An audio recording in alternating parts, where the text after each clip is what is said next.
Hello बच्चों, आपका फिर से स्वागत है फिजिक्स वाला प्लेटफॉर्म पर। मैं सर्वेश कुमार दीक्षित आज आपके लिए लेके आया हूं नया चैप्टर जिसका नाम है इलेक्ट्रोकेमिस्ट्री।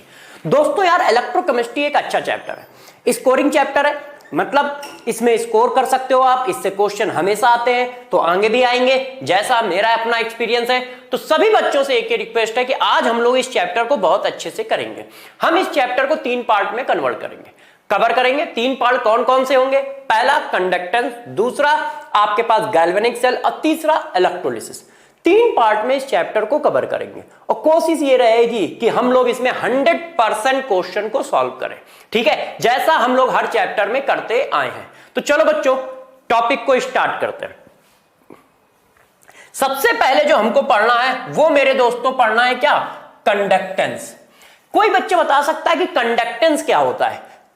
किसी भी बच्चे में हो कि हाँ सर कंडक्टेंस ही होता है, तो बताओ जरा कंडक्टेंस क्या होता है। दिमाग दौड़ाओ और तेजी से बताओ मेरे को कंडक्टेंस क्या है। तो सभी बच्चों के दिमाग में एक ही बात आएगी कि सर कंडक्टेंस जो होता है वो रेसिप्रोकल ऑफ रेजिस्टेंस होता है। यही तो आप बात बोलोगे मेरे को, है ना बच्चों? बात सही गई कि नहीं? अब मैंने ये पूछा कि यार ये तो एक मैथमेटिकल फॉर्म है, कोई फार्मूला जो होता है उस चीज का एक मैथमेटिकल फॉर्म होता है। मैं पूछ रहा हूं क्या करता है कंडक्टेंस, क्या करता है कंडक्टेंस, कैसे बताओगे? क्योंकि जब तक ये नहीं पता होगा क्या करता है तब तक क्वेश्चन निकालने में टेंशन होगी और गलत सलत क्वेश्चन निकालोगे। बताओ कंडक्टेंस की डिफिनीशन क्या है, कंडक्टेंस करता क्या है? तो जैसे मैं कंडक्टेंस की डिफिनीशन बोलूं तो बच्चे ये चिपका देते हैं, ये मैथमेटिकल डिफिनीशन ऑफ कंडक्टेंस है या मैथमेटिकल फॉर्म ऑफ कंडक्टेंस है कि conductance is a reciprocal of resistance. तो जरा गौर से अब बात को समझना। कंडक्टेंस जो होता है वो rate of flow of charge को मेजर करता है। किस rate of flow of charge को मेजर करता है? जैसे देखो ये एक हमारा सेल है, गौर से मेरी बात को समझिएगा। ये बच्चों एक सेल है, ये हमारा हो गया पॉजिटिव प्लेट और ये हमारी हो गई बच्चों निगेटिव प्लेट, और यहां पे भरा हुआ है कोई इलेक्ट्रोलाइट इस तरह से ऐसे, और इसको हम लोगों ने क्या है कनेक्ट कर रखा है। अब जरा देखो, ये जो निगेटिव आयन है ये जो पॉजिटिव आयन है ये निगेटिव प्लेट की ओर ऐसे भगेगा, और ये जो निगेटिव आयन है ये पॉजिटिव प्लेट की ओर ऐसे भगेगा। ऐसा ही तो होगा, जो पॉजिटिव आयन है वो निगेटिव प्लेट की ओर जाएगा, जो निगेटिव आयन है वो पॉजिटिव प्लेट की ओर जाएगा। तो ये जो जा रहा है इसी को रेट को मेजर करता है कौन मेरे दोस्त? कंडक्टेंस। तो कंडक्टेंस मेजर करता है rate of flow of charge in electrolytic solution. Electrolytic solution का मतलब ऐसा सॉल्यूशन जिसमें आयन हो। पीछे मैंने आयनिक इक्विलिब्रियम में ये बात डिस्कस की है। तो पहला पॉइंट, कंडक्टेंस क्या मेजर करता है मेरे दोस्त? कंडक्टेंस क्या मेजर करता है मेरे दोस्त? Rate of flow of charge in electrolytic solution, ठीक है। इलेक्ट्रोलाइटिक सॉल्यूशन में आयनों के rate of flow of charge को मेजर करता है, और किधर? अपोजिट प्लेट की ओर साइड। तो conductance measure rate of flow of charge of ion, ठीक है, इन इलेक्ट्रोलाइटिक सॉल्यूशन। इन इलेक्ट्रोलाइटिक सॉल्यूशन, इलेक्ट्रोलाइटिक सॉल्यूशन में कंडक्टेंस जो है rate of flow of ion को मेजर करता है। मैथमेटिकली ये जो होता है रेजिस्टेंस का रेसिप्रोकल होता है, C = 1/R होता है। मैथमेटिकली ये रेजिस्टेंस का रेसिप्रोकल होता है। अब रेसिप्रोकल होता है तो मेरे दोस्त इसकी यूनिट क्या बनेगी? तो यदि यूनिट आप सभी बच्चे जानते हैं, रेजिस्टेंस की यूनिट ओम होती है, तो ये क्या हो जाएगा? Ohm inverse. और इसी की एक और यूनिट होती है साइमेंस, एस से रिप्रेजेंट किया जाता है। ये तो भाई फिजिक्स वालों की यूनिट है, तो फिजिक्स वाले कहेंगे यार तुम हमारी चीजें चुरा लेते हो। तो हम लोगों ने कहा नहीं, हम लोग खुददार टाइप के लोग हैं केमिस्ट्री वाले, इसलिए हम लोग अपनी यूनिट भी चिपकाएंगे। वो क्या है? साइमेंस। तो कंडक्टेंस की यूनिट जो है हम लोग मेनली यूज करेंगे, केमिस्ट्री चल रही होगी तो मेनली यूज करेंगे क्या? साइमेंस, ठीक है। तो 3 पॉइंट मैंने डिस्कस किए। कंडक्टेंस क्या है मेरे दोस्त, क्या करता है? कंडक्टेंस मेजर करता है rate of flow of charge in electrolytic solution. दूसरी बात क्या होता है? कंडक्टेंस C से रिप्रेजेंट किया जाता है, ये रेसिप्रोकल होता है किसका? रेजिस्टेंस का। यूनिट क्या होती है? ये होती है। अब जरा इन बातों को थोड़ा और समझ लेते हैं कि ये किस तरह से है। अब इफेक्टिंग फैक्टर कि कंडक्टेंस मेनली किन बातों पे डिपेंड करता है, ये इंपॉर्टेंट है क्योंकि इस पर क्वेश्चन आते हैं कि कंडक्टेंस किन बातों पे डिपेंड करता है। तो पहला देखो, नंबर ऑफ आयंस पे। भाई सिंपल सी बात है, आयंस ज्यादा होंगे चार्ज ज्यादा होगा तो फ्लो भी ज्यादा होगा। तो पहला पॉइंट है कि नंबर ऑफ आयंस पे डिपेंड करते हैं कि कितना ज्यादा चार्ज है किसी के पास। दूसरा पॉइंट है मैग्नीट्यूड ऑफ चार्ज पे भी डिपेंड करते हैं। अब बात आती है कैसे, तो इस बात को मेरे दोस्तों अब हम एक एक करके समझते हैं, गौर समझिएगा। इफेक्टिंग फैक्टर, अब हम डिस्कस करने जा रहे हैं इफेक्टिंग फैक्टर कि यार इफेक्टिंग फैक्टर कौन कौन से हैं कंडक्टेंस के और कैसे करते हम लोग। जरा समझो यार, कंडक्टेंस क्या मेजर कर रहा है, फ्लो ऑफ चार्ज को, rate of flow of charge. तो rate of flow of charge में कितनी बातें इंपॉर्टेंट है, यदि चार्ज ज्यादा है तो उनका रेट भी ज्यादा होगा, है कि नहीं। तो पहला पॉइंट, कंडक्टेंस जो होता है, कंडक्टेंस डायरेक्टली प्रोपोर्शनल होता है नंबर ऑफ आयंस के, नंबर ऑफ आयंस के। तो बच्चों ने कहा इसका मतलब सर क्या है, तो मैंने कहा बेटा इसका मतलब कुछ इस तरह से, यदि किसी ने मेरे से पूछा, गौर से देखिएगा, यदि किसी ने मेरे से पूछा कि यार देखो ये मैग्नीशियम सल्फेट है और ये मैग्नीशियम क्लोराइड है, अब बताओ इनमें से कंडक्टेंस किसका ज्यादा है, तो जरा बताना। ये पानी में गया तो बताओ जरा मेरे दोस्त कितने आयन आएंगे, ये पानी में गया तो हमारे पास आयन आएंगे कितने, 2। और यदि इसको हम वाटर में डिसॉल्व कराते हैं मेरे दोस्त, तो जरा देखो नंबर ऑफ आयन कितने आएंगे, 3। यहां पे 1 लिखा है, यहां पे 1 लिखा है, तो टोटल आयन कितने हुए, 2 आयंस। यहां पर जरा देखो कितने आयंस हुए, 3 आयंस। क्यों, यहां पे 1 लिखा है और यहां पे 2 लिखा है, और हमने कंसंट्रेशन दोनों के सेम कर रखे हैं, 0.1 मोलर, 0.1 मोलर MgSO4 और 0.1 मोलर MgCl2 ले लिया जाए, और कोई कहता है इसमें कंडक्टेंस का ऑर्डर लगाओ, तो मैं कैसे लगाऊंगा, मैं ऐसे लगाऊंगा। क्या कहूंगा कि MgCl2 का कंडक्टेंस ज्यादा है MgSO4 से। तो पहला कॉन्सेप्ट तो बेटा ये है कि कंडक्टेंस जो होगा, कंडक्टेंस जो होगा, पहला कॉन्सेप्ट तो ये है कि कंडक्टेंस जो होगा वो नंबर ऑफ आयन के डायरेक्टली प्रोपोर्शनल होगा। क्यों, जितने ज्यादा आयन उतना ज्यादा चार्ज फ्लो करेगा मेरे दोस्त। तो conductance is directly proportional to number of ions, और उसका हम लोग फंडा कैसे बनाएंगे, इस तरह से बनाएंगे। अब बच्चों की डिमांड होगी, ठीक है सर एक पॉइंट हो गया, दूसरा पॉइंट जरा मेरे दोस्तों समझना कि और हम कंडक्टेंस को कैसे लिख सकते हैं। If number of ions are constant, यदि कहीं पे नंबर ऑफ आयंस कांस्टेंट कर दिए गए तो तब कैसे करोगे, तब देखो जरा नेक्स्ट नंबर का रूल और पार्ट, कंडक्टेंस ऑफ, ये देखिए कंडक्टेंस जो होगा, next number rule, strong electrolyte का कंडक्टेंस ज्यादा होगा वीक इलेक्ट्रोलाइट से। क्या, स्ट्रॉन्ग इलेक्ट्रोलाइट का कंडक्टेंस ज्यादा होगा हमेशा वीक इलेक्ट्रोलाइट से। पॉइंट नंबर सेकंड,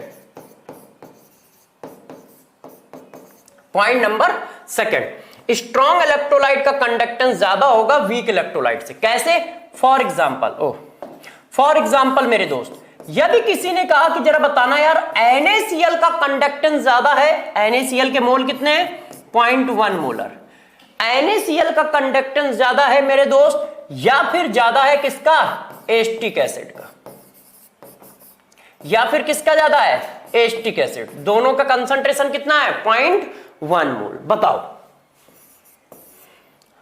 बताइए बच्चों। तो यार सभी बच्चे तुरंत बता देंगे, क्यों, क्योंकि सभी को पता है NaCl स्ट्रॉन्ग इलेक्ट्रोलाइट है, और यदि NaCl मेरे दोस्त स्ट्रॉन्ग इलेक्ट्रोलाइट है तो उसका कंडक्टेंस क्या होगा, ज्यादा होगा। तो इसका कंडक्टेंस ज्यादा होगा एसिटिक एसिड से, तो NaCl का कंडक्टेंस, NaCl का कंडक्टेंस बहुत ज्यादा होगा किससे, एसिटिक एसिड से। और कैसे, ऐसे। तो जरा देखो, यदि हमारे पास स्ट्रॉन्ग इलेक्ट्रोलाइट और वीक इलेक्ट्रोलाइट में बात करता है तो हम किसका कंडक्टेंस ज्यादा लिखेंगे, स्ट्रॉन्ग इलेक्ट्रोलाइट का। किसका कंडक्टेंस ज्यादा लिखेंगे, स्ट्रॉन्ग इलेक्ट्रोलाइट का। इसमें ये वाला पॉइंट अभी हटा दो, इस पॉइंट पे डिस्कशन अभी चलेगा, है ना। तो जरा देखो, बात समझ गए। पहला point, conductance number of ion के प्रोपोर्शनल है। दूसरा पॉइंट, वीक और स्ट्रॉन्ग में कंपेयर कर रहा है तो स्ट्रॉन्ग इलेक्ट्रोलाइट का कंडक्टेंस वीक इलेक्ट्रोलाइट से मेरे दोस्त ज्यादा होगा। अब चलते हैं तीसरे पॉइंट पे। तीसरा पॉइंट मेरे दोस्त जरा समझिएगा। तीसरा पॉइंट क्या है? If number of ions in strong electrolyte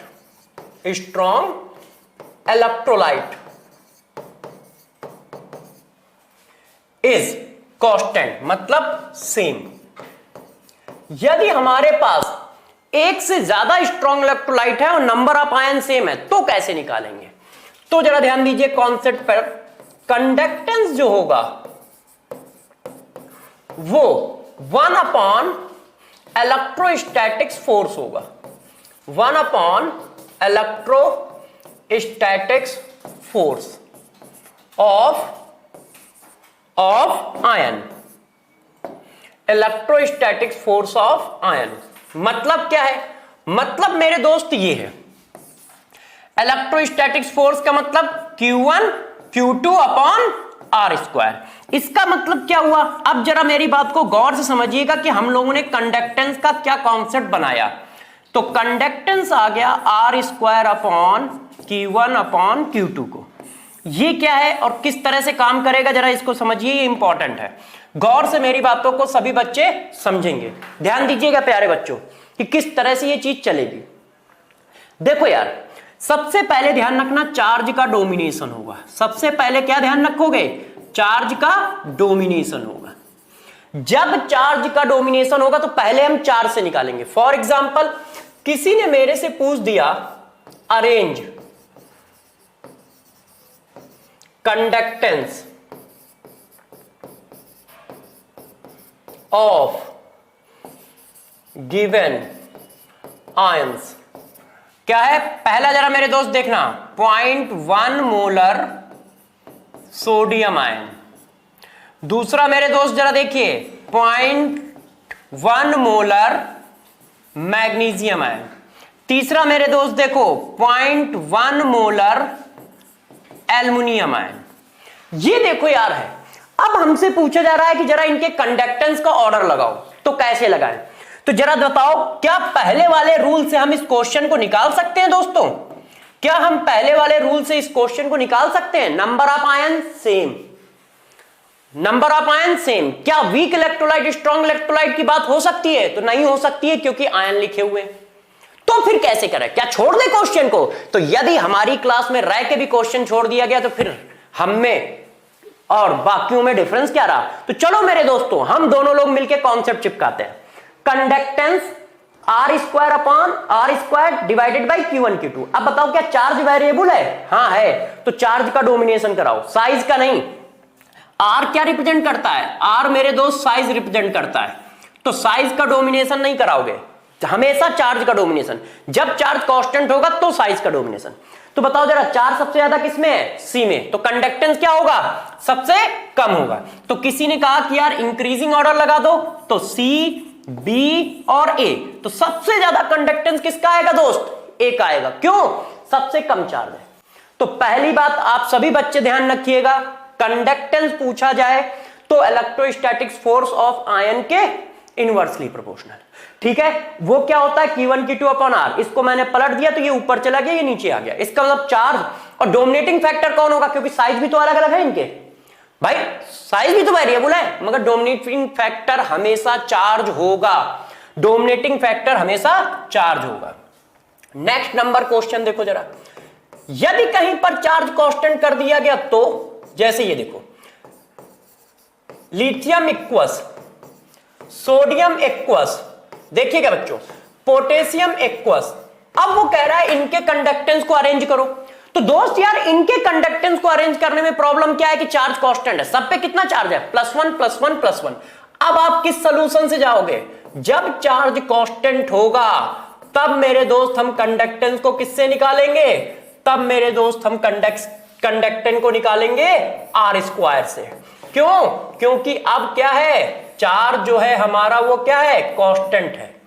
तो फिर हम इस पर काम करेंगे, ये वेरिएबल है, इससे चेक करेंगे। और इससे चेक करना बहुत आसान है, आप देखते ही निकाल दोगे। जितना ज्यादा साइज उतना ज्यादा कंडक्टेंस। अब साइज किसका बड़ा है? ये तो हर बच्चा एक ही बार में चेक कर लेगा। पोटेशियम का साइज बड़ा है तो पोटेशियम के इक्वस आयन का कंडक्टेंस ज्यादा हो गया। सोडियम का फिर होगा, फिर मेरे दोस्त किसका होगा, लिथियम का कंडक्टेंस होगा। ऐसे तो कंडक्टेंस के ऑर्डर मेरा दोस्त क्या आएगा, ये आएगा, पोटेशियम सबसे ज्यादा, फिर सोडियम, फिर लिथियम। लिथियम का कंडक्टेंस सबसे कम होगा। तो जब चार्ज कांस्टेंट हो, जब चार्ज कांस्टेंट हो तो साइज से चेक करेंगे कंडक्टेंस का ऑर्डर, तो साइज से चेक करेंगे कंडक्टेंस का ऑर्डर। फॉर एग्जांपल किसी ने मेरे से कहा MgCl2 CaCl2 में बताओ किसका कंडक्टेंस ज्यादा होगा, तो हम सिंपल सी बात है, चार्ज +2 -1 +2 -1 चार्ज सेम हो गया, निगेटिव आयन सेम हो गया, तो बस साइज चेक कर लो, क्योंकि चार्ज कांस्टेंट हो गया है ना, तो बस निगेटिव आयन भी सेम, पॉजिटिव आयन के भी चार्ज सेम है, तो बस किससे चेक करोगे, साइज। तो साइज ज्यादा तो कंडक्टेंस ज्यादा मेरे दोस्त, साइज ज्यादा तो कंडक्टेंस ज्यादा मेरे दोस्त। ठीक है, समझ गए इतनी बात। तो कंडक्टेंस क्या होता है मेरे दोस्त, कंडक्टेंस क्या करता है, कंडक्टेंस मेजर करता है rate of flow of charge in electrolytic solution. पहला पॉइंट होता क्या है, मैथमेटिकल फॉर्म क्या है, C = 1/r। अब मेरी वाली डिफिनीशन से तुम समझ गए होगे कि C = 1/r क्या है। क्यों, कंडक्टेंस का काम है फ्लो को मेजर करना और रेजिस्टेंस का काम क्या है, रुकावट को मेजर करना। तो दोनों एक दूसरे के इनवर्सली प्रोपोर्शनल तो होंगे ही होंगे, इसीलिए लिखते हैं C = 1/r। ठीक है, यूनिट क्या है, साइमन्स। और कौन कौन से फैक्टर इफेक्ट करेंगे और उनको कैसे सॉल्व करोगे, वो सारी बातें बता दी। अब हम इस बात को थोड़ा सा और आगे बढ़ाते हैं और चलते हैं क्या, स्पेसिफिक कंडक्टेंस या फिर कंडक्टिविटी पर। स्पेसिफिक कंडक्टेंस या कंडक्टिविटी का मैथमेटिकल फॉर्म सारे बच्चों को आता है। सारे बच्चों को यह पता है कि भाई सर आर जो होता है लेंथ के डायरेक्टली प्रोपोर्शनल, एरिया के इनवर्सली प्रोपोर्शनल होता है फिजिक्स में। आर का हम लोग प्रोपोर्शनल का साइन हटाते हैं तो एक क्या लाते हैं, रजिस्टिविटी लाते हैं। अब हम इसको थोड़ा सा रीअरेंज कर लेते हैं तो ये ऐसे आ जाता है, ऐसे है कि नहीं बच्चों। ये जो आया तो 1 रजिस्टिविटी को ही वो लोग बोल देते हैं कापा, ये इसको बोला जाता है कापा। और यही क्या है, कंडक्टिविटी है ना। क्यों प्यारे बच्चों, इसी को क्या बोलते हैं, कंडक्टिविटी बोलते हैं या फिर स्पेसिफिक रेजिस्टेंस बोलते हैं, स्पेसिफिक कंडक्टेंस बोलते हैं। और ये क्या हो गया, 1/r तो कंडक्टेंस हो गया। और इसको क्या बोला जाता है मेरे दोस्त, सेल कांस्टेंट। ये देखो, यही तो आप पढ़ते आए हो, है ना, इसी तरह से तो पढ़ते हो कि 1 resistivity is known as specific conductance, 1 resistivity is known as specific conductance, 1/r is known as conductance. तो ये क्या बताता है, ये बता रहा है कि एक हमारा सेल है इस तरह से, ये प्लस प्लेट हो गई और ये निगेटिव प्लेट हो गई मेरे दोस्त, और इसमें इलेक्ट्रोलाइट भरा हुआ है कुछ इस तरह से, ऐसे। अब आप ये कहते हो कि इनके बीच की लेंथ L है, इनके क्रॉस सेक्शन का एरिया A है, ठीक है। तो ये आता है cell constant equal to L/A। और फार्मूला ये, तो कापा इक्वल टू क्या हुआ, रजिस्टिविटी का रेसिप्रोकल। नहीं मेरे दोस्त, ये मैथमेटिकल फॉर्म है, इससे कोई क्वेश्चन नहीं सॉल्व होगा, इससे कोई क्वेश्चन नहीं सॉल्व होगा। क्वेश्चन किससे सॉल्व होगा जरा समझना। कंडक्टेंस क्या करता है, rate of flow of charge in solution को मेजर करता है। मगर यदि मैं कह दूं कि सोल्यूशन का वॉल्यूम 1 लीटर कर दिया जाए तो rate of flow of charge क्या बोला जाएगा, स्पेसिफिक कंडक्टेंस। तो स्पेसिफिक कंडक्टेंस क्या मेजर करता है, rate of flow of charge in 1 litre of solution या 1 सेंटीमीटर क्यूब ऑफ सॉल्यूशन। क्या मेजर करता है, गौर समझिएगा। Conductance, specific conductance measure rate of flow of charge in electrolyte in 1 centimetre cube of electrolyte. ये क्या major करता है, rate of flow of charge in 1 centimetre cube solution of electrolyte. तो ये देखो, तो तो स्पेसिफिक कंडक्टेंस मेरे दोस्त क्या मेजर करता है? 1 सेंटीमीटर क्यूब वॉल्यूम में कितना कंडक्टेंस फ्लो हो रहा है, वो स्पेसिफिक कंडक्टेंस। 100 लीटर में, 200 लीटर में, 1 लीटर में, 20 लीटर में जितना कंडक्टेंस फ्लो हो रहा है वो कंडक्टेंस। 100 लीटर में, 200 लीटर में, 300 लीटर में, 50 लीटर में, 5 लीटर में जितना भी rate of flow of charge है उसको कहेंगे कंडक्टेंस। पर सेंटीमीटर क्यूब जितना rate of flow of charge है उसको क्या बोलेंगे? Specific conductance. Specific conductance means conductivity, kappa. तो कंडक्टिविटी मेजर करता है पर सेंटीमीटर क्यूब में कितना rate of flow of charge है। कंडक्टिविटी मेजर करता है पर सेंटीमीटर क्यूब में कितना rate of flow of charge है। और मैथमेटिकली वो क्या होता है? रेसिप्रोकल ऑफ रेजिस्टिविटी होता है, कापा से रिप्रेजेंट किया जाता है। अब बच्चों ने कहा सर इसी जगह पे यूनिट निकाल दो इसकी, तो मेरे दोस्त यूनिट क्या आई? कंडक्टेंस। कंडक्टेंस की यूनिट क्या है? सीमेंस। ये सेंटीमीटर और ये सेंटीमीटर स्क्वायर, तो क्या आ जाएगा? Siemens into centimetre inverse. Siemens into centimetre inverse. Centimetre नीचे आएगा, ऊपर चला गया, इनवर्स चला गया, है ना। ये तो आप 2 मिनट में कर ही लोगे। तो एक फार्मूला हमारे पास ये आ गया कि कापा इक्वल टू होता है कंडक्टेंस इंटू सेल कांस्टेंट। एक फार्मूला मेरे पास दोस्तों ये आया कि कापा इक्वल टू होता है सेल कांस्टेंट इनटू कंडक्टेंस। दूसरी बात आई कि स्पेसिफिक कंडक्टेंस या कंडक्टिविटी मेजर क्या करता है? तो मेरे दोस्तों क्या मेजर करेगा? क्या मेजर करेगा? क्या? Rate of flow of charge in 1 centimetre cube of solution. 1 centimetre cube of solution में जितना rate of flow of charge है वो स्पेसिफिक कंडक्टेंस या कंडक्टिविटी। किसी भी गिवन वैल्यू में जो rate of flow of charge है वो कंडक्टेंस। अब कहानी को थोड़ा और आगे बढ़ाते हैं, नेक्स्ट डिफिनीशन पे चलते हैं। देखो नेक्स्ट डिफिनीशन क्या है? मोलर कंडक्टेंस, है ना। अच्छा एक बात और ध्यान रखिएगा, कहीं कहीं इसको कापा से रिप्रेजेंट करते हैं, तो कहीं कहीं आप लोग इसको दूसरे सिंबल भी यूज कर लेते हो, है ना। तो आप कापा ही रखिए, जी स्टार भी यूज कर लेते हैं। अब आप इसको देखो, मोलर कंडक्टेंस क्या होता है, कि मोलर कंडक्टेंस की डिफिनीशन क्या है। तो गौर समझिए बच्चों कि मोलर कंडक्टेंस किसको कहते हैं। सारे बच्चे इसकी डिफिनीशन को जानते हैं, तो जल्दी से कोई बच्चा मेरे को बताए कि मोलर कंडक्टेंस किसको बोला जाएगा। कोई बच्चा बता सकता है कि मोलर कंडक्टेंस और हम इसको बोलेंगे।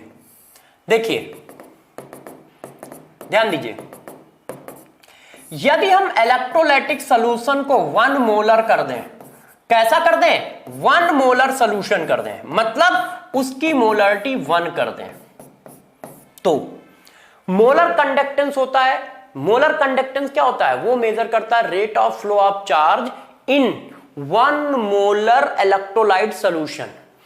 ठीक है, molar conductivity of ion furnish 1 mole of electrolyte in any solution. 1 mole of electrolyte बोलो या फिर 1 मोलरिटी बोलो, बात एक ही है। ठीक है, ध्यान रखिएगा। ये देखो तो क्या है, जरा देखो मोलर कंडक्टेंस का मतलब क्या है। मोलर कंडक्टेंस का मेरे दोस्त मतलब है कि 1 मोल इलेक्ट्रोलाइट जितना कंडक्टेंस जनरेट करता है उसको मोलर कंडक्टेंस कहते हैं। या फिर आप इसको इस तरह से बोलो कि मोलर कंडक्टेंस क्या मेजर करता है? Rate of flow of charge, rate of flow of charge in 1 molar electrolyte solution. 1 molar electrolyte solution में जो rate of flow of charge है वो मोलर कंडक्टेंस है। अब तीनों को एक साथ बता रहा हूं जैसे आप समझ पाओ। देखो, rate of flow of charge in given electrolyte solution, ठीक है, conductance. Rate of flow of charge in 1 centimetre cube electrolyte solution, specific conductance. Rate of flow of charge in 1 molar electrolyte solution is molar conductance. Rate of flow of charge in 1 molar electrolyte solution, 1 molar का मतलब जिसकी molarity 1 हो, उसमें क्या आया? Molar conductance. ठीक है, अब मोलर कंडक्टेंस का मेरे दोस्त जो फार्मूला होता है वो होता है lambda m equal to kappa into 1000 upon m। m क्या है?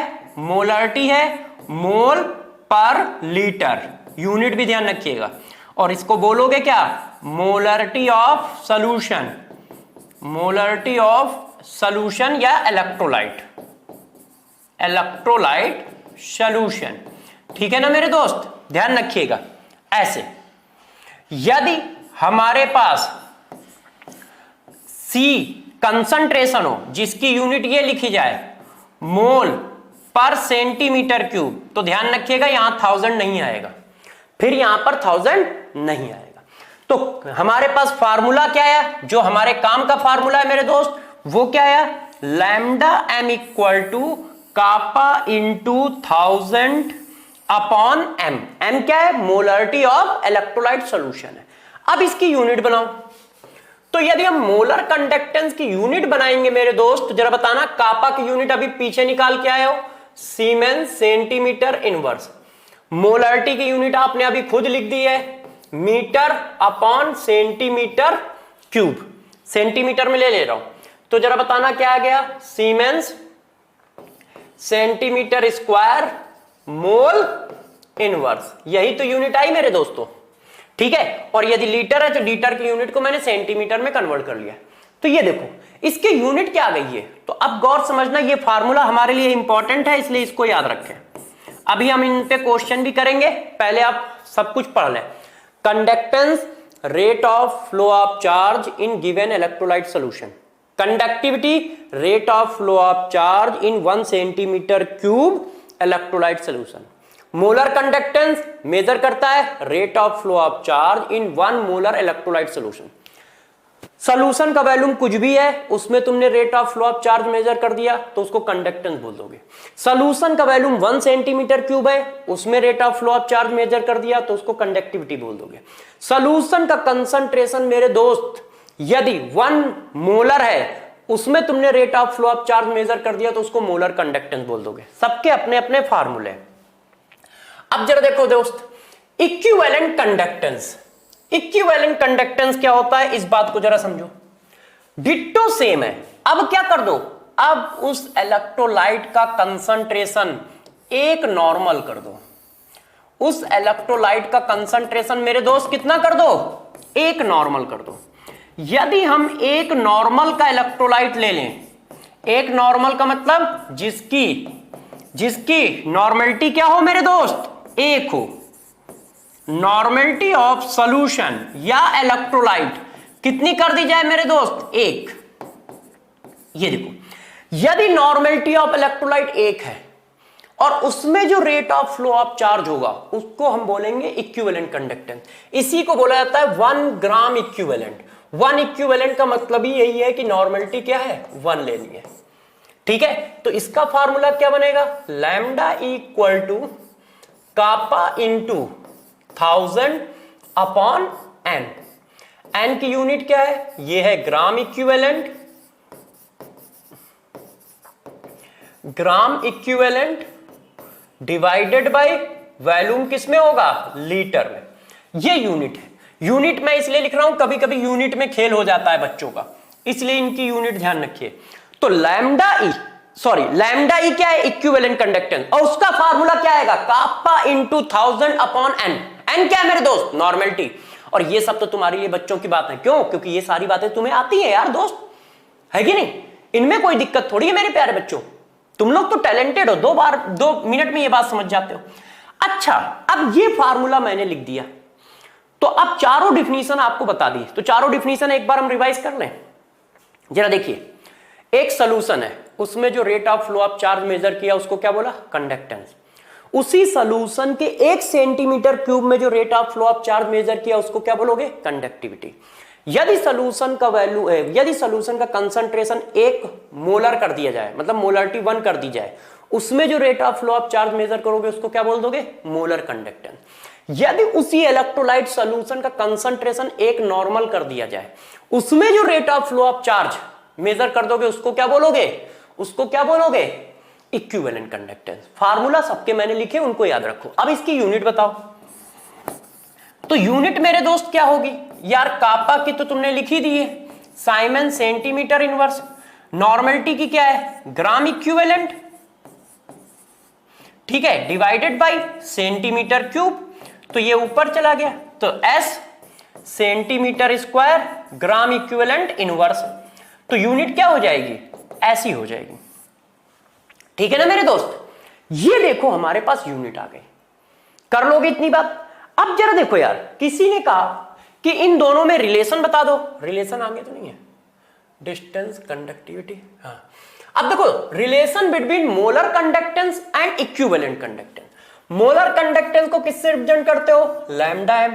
इक्विवेलेंट कंडक्टेंस को किससे रिप्रेजेंट करते हो? लैम्डा ई।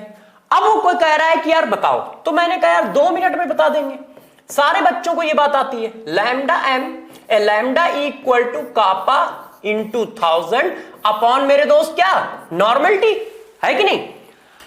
अब बच्चों ने कहा सर आप इसमें टेंशन ले ही कहां रहे हो, ये बात तो हम ही कर देते, आप क्यों परेशान हो रहे हो?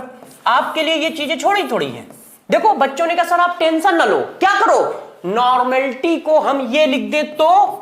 बच्चों ने कहा सर आप इसको ऐसे लिख दो ना यार। मैंने कहा यार क्या बात बताइए, बच्चे ने कितना टैलेंटेड है। देखो नॉर्मलिटी क्या होता है? N factor into molarity. अब मेरे दोस्तों ने जरा देखो, बच्चों ने कहा सर अब आप इसको अच्छे से देखो क्या लिखा है। मैंने कहा यार ये बात तो बहुत सही है, ये तो ये लिखा है मोलर कंडक्टेंस और डिवाइडेड बाय एन फैक्टर। तो बस बच्चों ने कहा लो यार सर आंसर आ गया, आप कहां टेंशन ले रहे हो। तो molar conductance equal to N factor into equivalent conductance. Molar conductance equal to N factor into equivalent conductance. ठीक है कि नहीं? बात समझ गए? तो इक्विवेलेंट कंडक्टेंस और मोलर कंडक्टेंस में रिलेशन ये होता है, molar conductance equal to N factor into equivalent conductance. किसी बच्चे ने कहा सर एक टेंशन है, एन फैक्टर कैसे निकालेंगे? तो मैंने कहा यार एन फैक्टर बहुत आसान है यहां पर निकालना। एन फैक्टर क्यों आसान है? जरा देखो, एन फैक्टर जो होता है वो चार्ज ऑफ आयन होता है, यहां पर आयन ही तो मिलेंगे हमें, चार्ज ऑफ आयंस। यहां पर जो हमें एन फैक्टर की जरूरत पड़ेगी वो आयंस की पड़ेगी, और आयंस का एन फैक्टर क्या होता है? उसके ऊपर का चार्ज। ठीक है, जैसे मैं यदि आपसे कहता हूं, गौर समझिएगा, कि Mg डबल पॉजिटिव आयन है, इसका इक्विवेलेंट कंडक्टेंस दिया है x1 siemens gram equivalent inverse centimetre square. तो बताओ इसका मोलर कंडक्टेंस कितना होगा? तो तुम बस क्या देखोगे, चार्ज कितना है? 2 का मल्टीप्लाई कर दो। अब क्या हो गया? Siemens mole inverse centimetre square, ये आंसर आ जाएगा। तो N factor into equivalent conductance.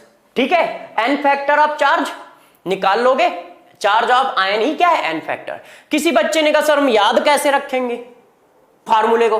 तो मैंने कहा यार इसमें भी कौन सी बड़ी बात है, जरा बताना क्या होता है। नॉर्मलिटी इक्वल टू होता है मोलरिटी इंटू एन फैक्टर, इसका जस्ट अपोजिट ही तो लिखा है, मोलरिटी इधर लिखी है, नॉर्मलिटी उधर लिखी है। तो ध्यान रखना जो कंसंट्रेशन में रिलेशन होता है उसका जस्ट अपोजिट लिखना है। कैसे? Normality equal to molarity into N factor, तो वहां क्या लिखा है? Molarity equal to normality into N factor. इसमें मोलरिटी होती है, उसमें नॉर्मलिटी होती है, बाकी पार्ट तो सेम ही है ना मेरे दोस्त। तो यदि कोई फार्मूले याद रखने में किसी टेंशन हो तो ऐसे कर सकता है। तो देखो मैंने क्या क्या बातें बताई।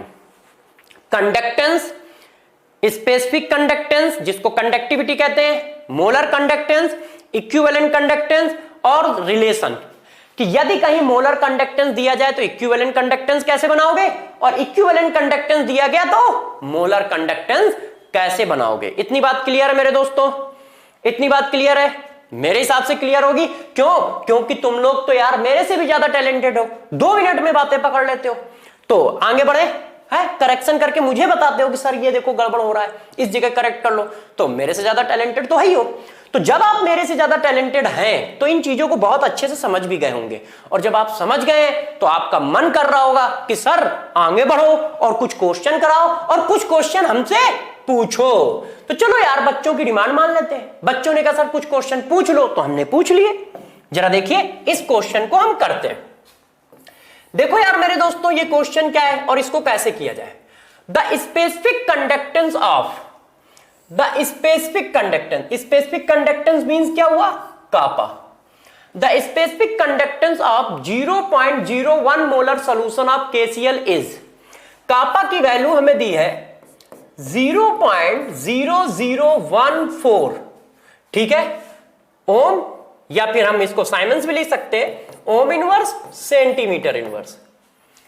It equivalent conductance, equivalent conductance दोस्त पूछ रहा है, और ध्यान दो उसकी मोलरिटी दी है, आई थिंक ये देखो 0.01 मोलर। हमने कहा ठीक है यार, मोलरिटी आप क्या दी है, ये मोलरिटी आप KCl दी है। तो मैंने कहा यार देखो इक्विवेलेंट कंडक्टेंस पूछ रहे हो तो उसका फार्मूला क्या पढ़ाया है, कापा इंटू 1000 अपॉन नॉर्मलिटी। तो कापा की वैल्यू तो बच्चों ने तुरंत डाल दी भाई, 0.0014। 1000 आप सभी बच्चों को आता है 10 की पावर 3। अब नॉर्मलिटी क्या लिखी जाए, यहां तो मोलरिटी दी है।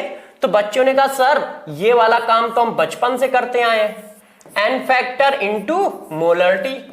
एन फैक्टर क्या होगा 1, क्यों KCl है, K के ऊपर भी +1 चार्ज और Cl के ऊपर भी -1 चार्ज। तो सॉल्ट का एन फैक्टर मैंने बताया था उसके ऊपर का चार्ज होता है, चाहे पॉजिटिव काउंट कर लो चाहे निगेटिव काउंट कर लो।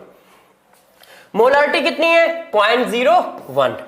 तो देखो ये आ गई हमारे पास नॉर्मलिटी 1 इंटू 0.01। अब बच्चों ने इसको उठा के सॉल्व कर लिया। तो मेरे दोस्तों जब आप इसको सॉल्व करोगे तो आई थिंक 1.4 आ जाएगा, है कि नहीं। 2 जीरो यहां से उड़ गए, 2 जीरो यहां से उड़ गए, तो ये बात यहां आ गई। अब फिर पॉइंट लगाओगे तो ये 1.4 आएगा ना। एक बार कैलकुलेट कर लो यार। बच्चे कहेंगे सर यार आप कैलकुलेशन में कितने कमजोर हो, पहले कैसे करते होगे, है ना, यही सोच रहे होगे ना कि सर यार पहले आप कैसे करते होगे। यार पहले भी मैं ऐसे ही करता था, इससे ज्यादा टैलेंटेड था। चलिए ये तो पढ़ाते पढ़ाते हो गया। तो 1.4 आंसर आ गया। क्यों, क्योंकि 15-16 साल से पढ़ा रहा हूं, कभी कैलकुलेशन करने का मौका ही नहीं मिलता है। बैच में बच्चे ही कर लेते हैं, आप जैसे स्टैंडर्ड और अच्छे बच्चे। चलो दोस्तों टॉपिक को आगे बढ़ाते हैं।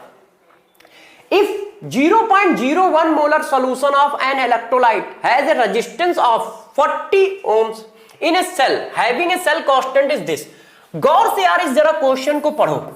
क्वेश्चन में कहा जा रहा है कि रेजिस्टेंस की वैल्यू मतलब R की वैल्यू दी है 40, ठीक है, और साथ साथ में क्या दिया है ऐसे सेल कांस्टेंट। सेल कांस्टेंट मतलब L/A की वैल्यू दी है, कितनी दी है 0.4 सेंटीमीटर इनवर्स। तो पूछ क्या रहा है, मोलर कंडक्टेंस पूछना चाहता है। वो क्या पूछना चाहता है, मोलर कंडक्टेंस। तो यार दोस्तों मोलर कंडक्टेंस तो सभी बच्चों को पता है। मोलर कंडक्टेंस ही हुआ कापा इंटू 1000 अपॉन मोलरिटी, है कि नहीं दोस्तों। अब प्रॉब्लम ये है कि मोलरिटी की वैल्यू दी है, ये देखो दी है, मोलरिटी की वैल्यू दी है तो हम लोगों ने चिपका दिया, 1000 की जगह 1000 लिख लिया। अब मोलरिटी की जगह लिख लिया 0.01, मगर कापा गायब है। तो यार बच्चे ने कहा सर आप टेंशन क्यों लेते हो, कापा इक्वल टू होता है C इंटू L/A। C की वैल्यू क्या है 1/R, ये C की वैल्यू हो गई 1/R। सेल कांस्टेंट कितना है 0.4। तो जब हम इसको डिवाइड करेंगे तो ये 0.01 आ जाएगा। आ गया कि नहीं बच्चों, समझ गए होगे, ठीक है। तो ये 0.01 यहां डाल दोगे, 0.01 कट गया, ये तो 10 की पावर 3 आ जाएगा। तो ये देखो 10 की पावर 3 आंसर आ गया, ठीक है। बात समझ पाए कैसे किया भाई। उन्होंने मोलर कंडक्टेंस पूछा था, तो मोलर कंडक्टेंस में मुझे सिर्फ कापा नहीं पता था, तो मैंने देखा kappa equal to C into L/A होता है। C भी दिया है, L/A मतलब सेल कांस्टेंट भी दिया है, तो वैल्यू डाल दी, निकाल लिया। अब जरा देखो यार प्यारे बच्चों, effect of dilution of different type of concentration. Effect of dilution in different type of concentration. Different type of concentration पे डाइल्यूशन का क्या इफेक्ट है। अब इस बात को पहले थोड़ा समझाता हूं, और 2 सेकंड बस, क्यों टैलेंटेड 2 सेकंड में सब समझ जाते हो। चलो प्यारे बच्चों स्टार्ट करते हैं। डाइल्यूशन का मतलब क्या होता है, मैंने पीछे पढ़ाया है, पानी मिलाना मतलब सॉल्वेंट मिलाना।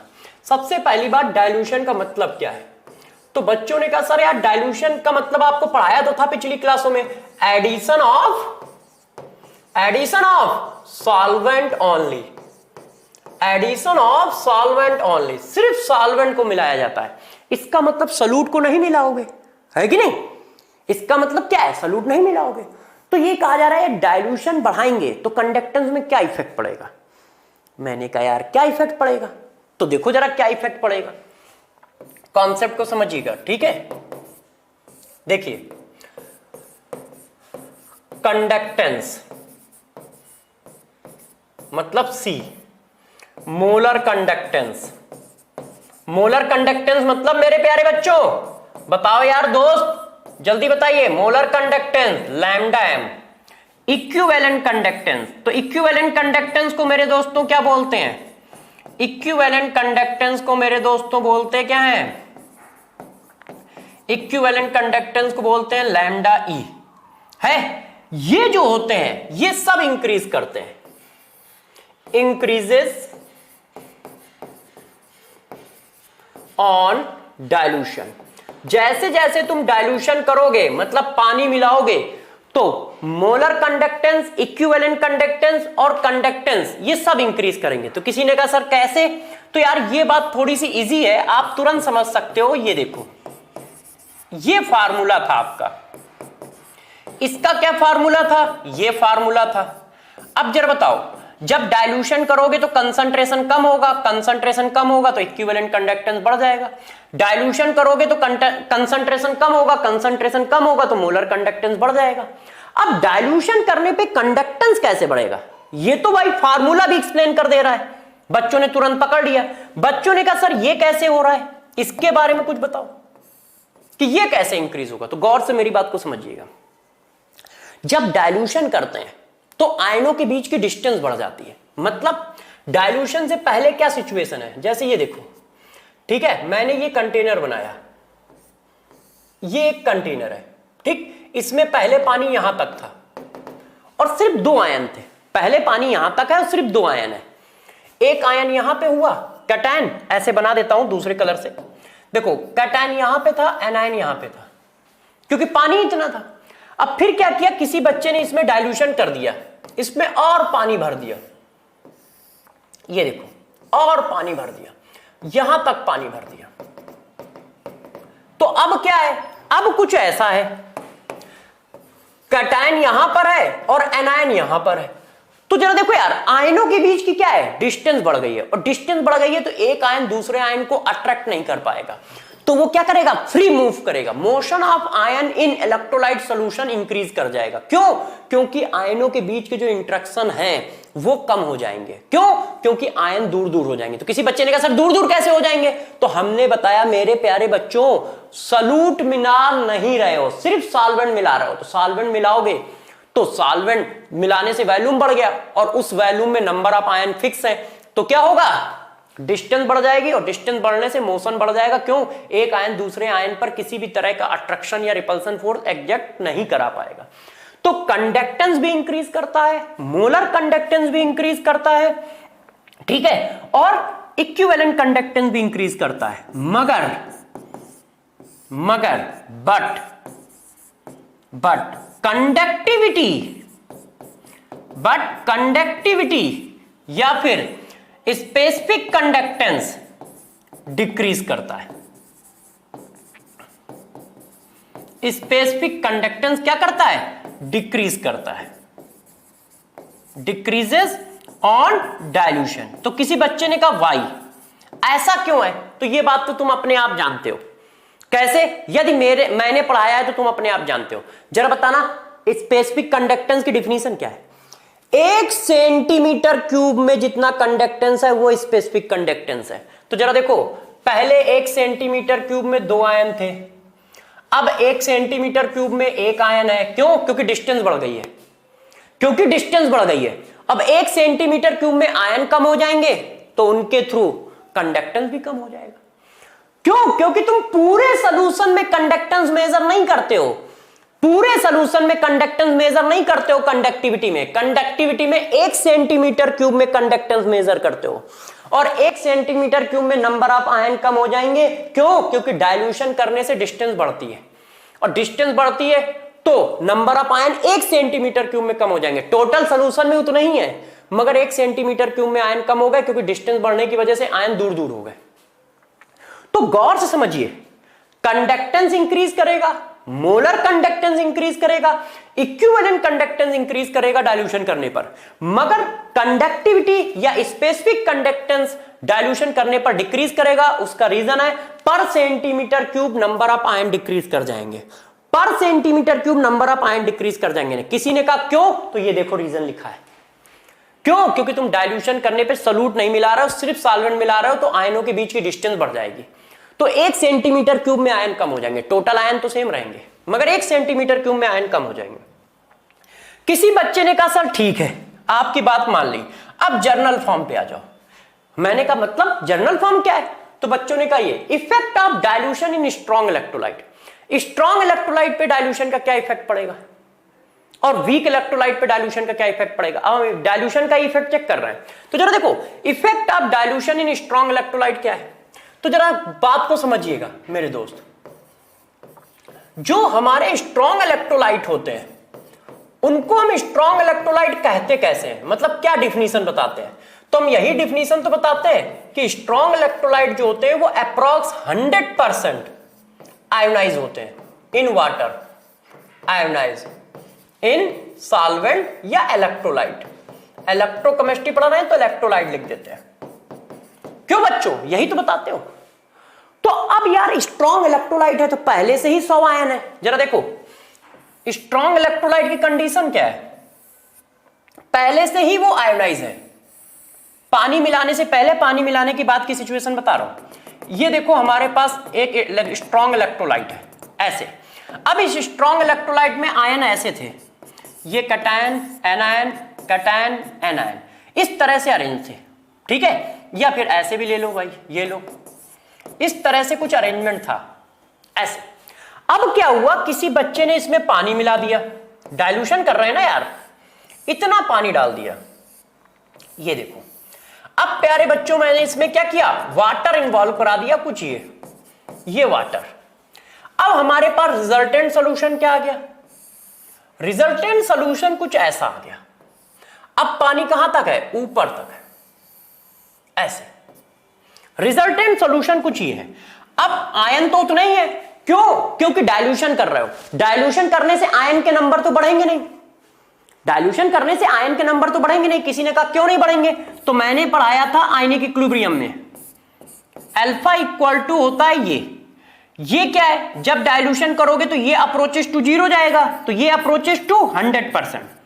किसी ने कहा सर आपको मैथ्स ही नहीं आती है, जब C अप्रोचेस टू 0 जाएगा तो अल्फा अप्रोचेस टू इंफिनिटी जाएगा। तो मैंने कहा बेटा थोड़ा बहुत ज्ञान केमिस्ट्री का भी यूज कर लो, परफेक्ट मैथ मत लगाओ। क्यों? क्योंकि परफेक्ट मैथ इसलिए नहीं लग सकती, ये केमिस्ट्री है ना। केमिस्ट्री का मतलब ही होता है एक दूसरे के साथ एडजस्ट करना, फीलिंग को समझना केमिस्ट्री है। तो जरा इसकी फीलिंग समझो, जब C अप्रोचेस टू 0 जाएगा तो alpha approaches to max value जाएगा। इंफिनिटी का मतलब क्या है, अपनी मैक्स वैल्यू को मिलेगा, और अल्फा की मैक्स वैल्यू 100% होती है, क्योंकि अल्फा डिग्री ऑफ डिसोसिएशन है ना मेरे दोस्त, तो वो इंफिनिटी लिखा है।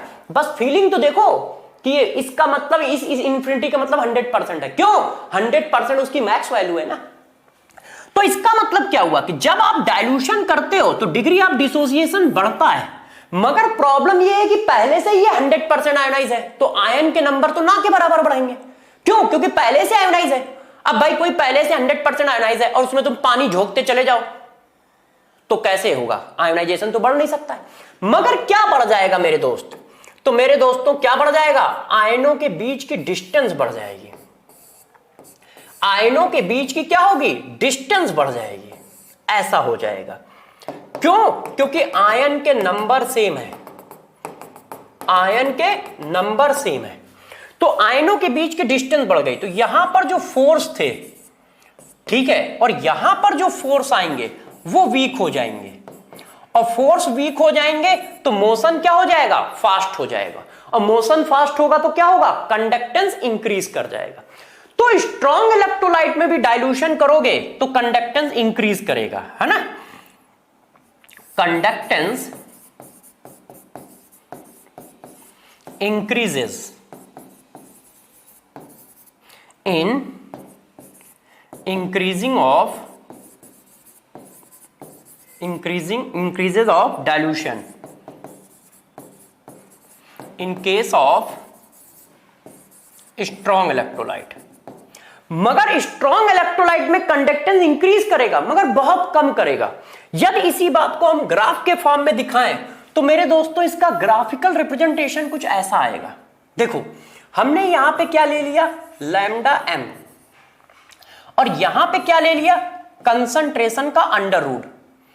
यहां पे क्या लिया है, लैम्डा एम, और यहां पे क्या लिया है, कंसंट्रेशन का अंडर रूट। अब हम किसी एक्सपेरिमेंट को करते हैं तो ग्राफ कुछ ऐसा आता है, ये देखो, मतलब यहां पर आप चेक करो, ये कंसंट्रेशन की वैल्यू ये है, और ग्राफ किसका है, मैंने कहा यार सपोज करो NaCl का है।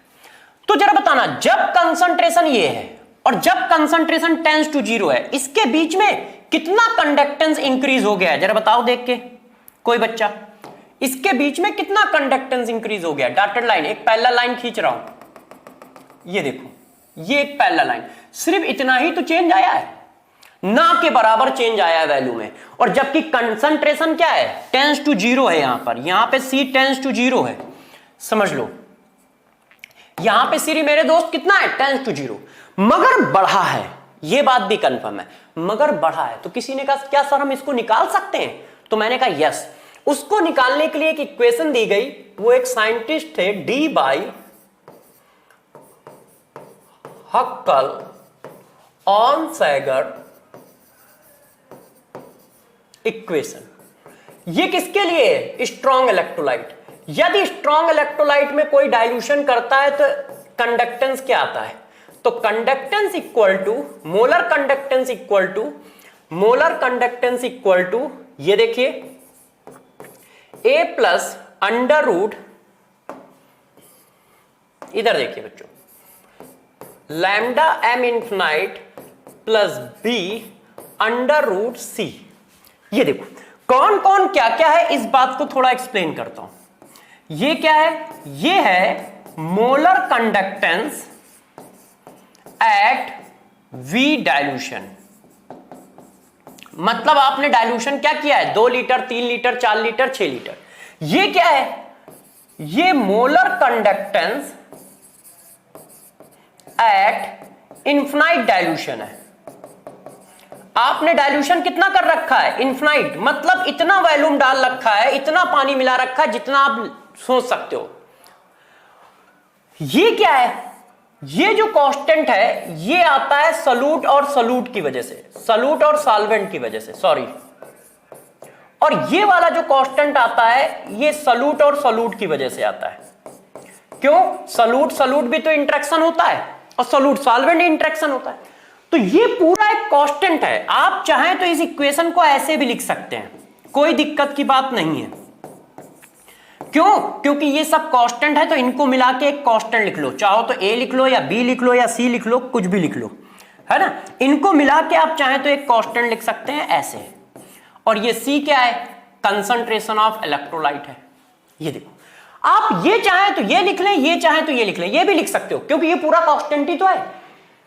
अब जरा देखो, लैम्डा m का मतलब ये है, और लैम्डा इंफिनाइट का मतलब ये वाली वैल्यू है, ये वाली वैल्यू। जब इनफिनाइट डाइल्यूशन हो जाएगा तो C टेंड्स टू 0 हो जाएगा ना। पानी मिला लिया कितना, 4000 करोड़ लीटर पानी मिला दिया है, तो कंसंट्रेशन टेंड्स टू 0, तो ये लैम्डा इनफिनाइट की वैल्यू आ गई। 10 लीटर मिलाया, 20 लीटर मिलाया, तो ये वाली इक्वेशन क्या है, ये इक्वेशन क्या है ये। अब जैसे जैसे इसकी वैल्यू C को C इक्वल टू 0 डालोगे तो ये दोनों आपस में बराबर आने लगेंगे। तो ये बात कंफर्म है कि स्ट्रॉन्ग इलेक्ट्रोलाइट में भी यदि आप डाइल्यूशन करते हो तो इलेक्ट्रोलाइट कंडक्टेंस इंक्रीज करता है, मगर माइन्यूट इंक्रीज करता है। उसका रीजन मेरे दोस्तों, क्योंकि ये पहले से ही आयोनाइज होता है, पहले से ही 100% आयोनाइज होता है। तो होता क्या है, बढ़ता किस वजह से है, बढ़ता है आयनों के बीच की डिस्टेंस बढ़ने की वजह से। आयनों के बीच की डिस्टेंस बढ़ जाती है, जिसकी वजह से एक आयन दूसरे आयन पर किसी भी तरह का अट्रैक्शन फोर्स नहीं लगा पाता, तो आयन स्मूथली तेजी से अपोजिट प्लेट की ओर भाग पाता है, तो कंडक्टेंस इंक्रीज हो जाता है। उसको निकाला कैसे जाता है, इस इक्वेशन से निकाला जाता है। ग्राफिकल रिप्रेजेंटेशन कैसा है, ऐसा है।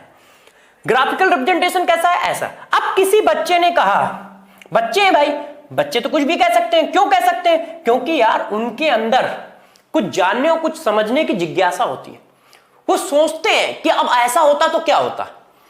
तो जरा देखो, एक बच्चे ने कहा सर NaCl का तो आपने ये बनाया है, सपोज करो यही कंसंट्रेशन का KCl ले लें तो ग्राफ क्या आएगा। तो पहला पॉइंट, सेम कंसंट्रेशन का KCl ले तो उसका मोलर कंडक्टेंस इसके नीचे आएगा कि ऊपर आएगा। तो मैंने कहा यार यदि KCl लोगे तो ऊपर आएगा। तो बच्चे ने कहा क्यों, तो मैंने कहा यार अभी तो पीछे पढ़ाया था, आयन के नंबर सेम है, दोनों स्ट्रॉन्ग इलेक्ट्रोलाइट है, तो कंडक्टेंस किसका ज्यादा है, कैसे समझोगे? साइज ऑफ आयन से, आयन का साइज ज्यादा होगा तो कंडक्टेंस ज्यादा होगा। तो बच्चे ने कहा सर क्या कह रहे हो, हम समझ ही नहीं पा रहे हैं। तो मैंने कहा चलो यार याददाश्त ताजा करने के लिए हम लोग पिछले जमाने में चलते हैं। तो हम पिछले जमाने में आए। पिछला जमाना, अरे भाई कितना पढ़ा दिया यार। ओ दोस्त, पिछला जमाना कहां है? ये आ गया, ये देखो पिछला जमाना। कंडक्टेंस जो होता है वो R square upon Q1 Q2 है। यदि ये कांस्टेंट होगा तो कंडक्टेंस साइज पर डिपेंड करेगा। ये देखो लिखा है, तो K का साइज बड़ा है इसलिए उसका कंडक्टेंस ज्यादा है।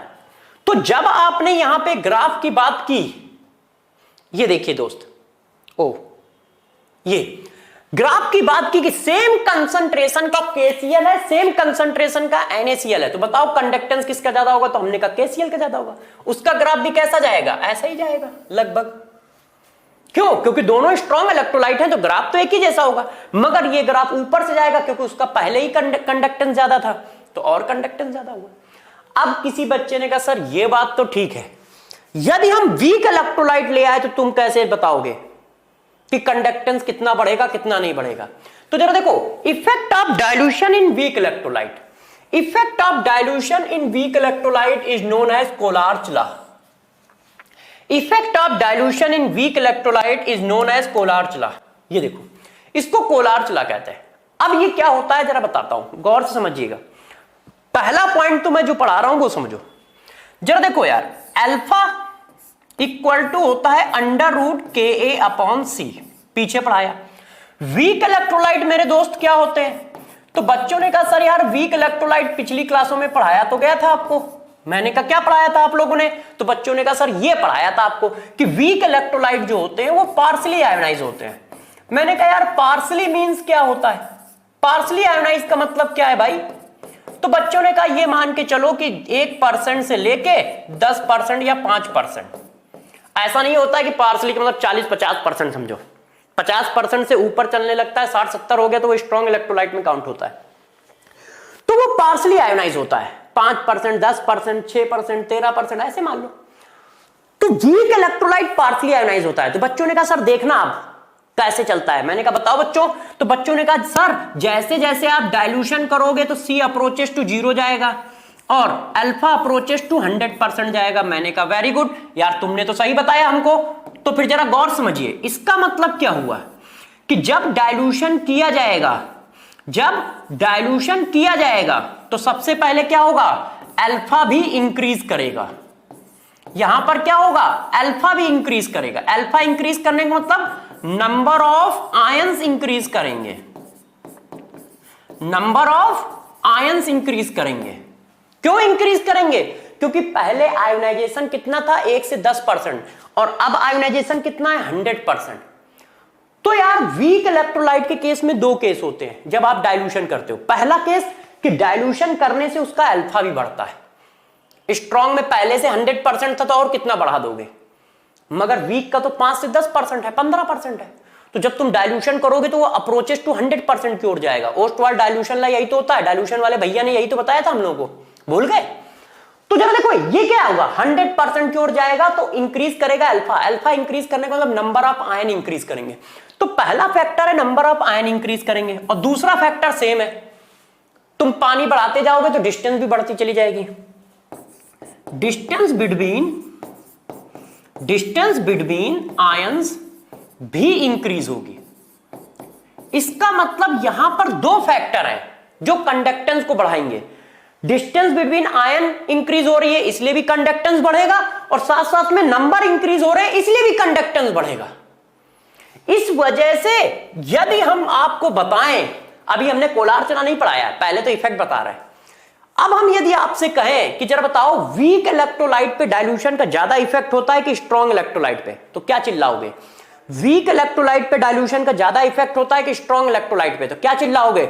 स्ट्रॉन्ग इलेक्ट्रोलाइट पे नहीं, वीक इलेक्ट्रोलाइट पे ज्यादा इफेक्ट होता है डाइल्यूशन का। तो मैंने पूछा कैसे? तो तुमने कहा सर यहां पे 2 केस होते हैं, एक तो नंबर ऑफ आयन भी बढ़ते हैं और साथ साथ में डिस्टेंस भी बढ़ती है, और वहां पर सिर्फ 2 आयनों के बीच की डिस्टेंस ही बढ़ती थी, आयन तो लगभग कांस्टेंट रहते थे।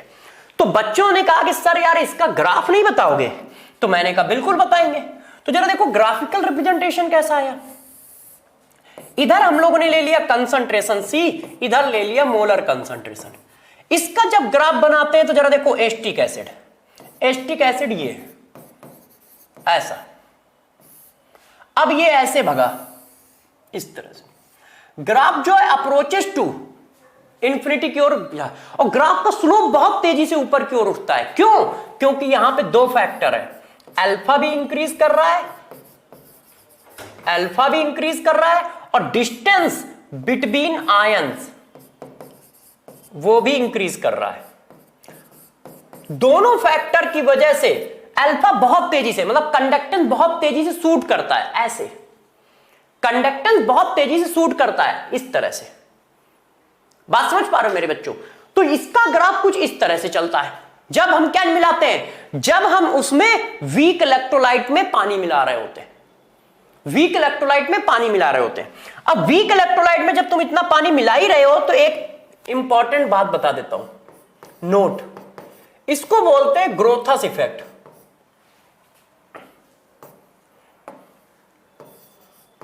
ग्रोथस इफेक्ट, जरा इस बात को मेरे दोस्त समझिएगा। Conductance of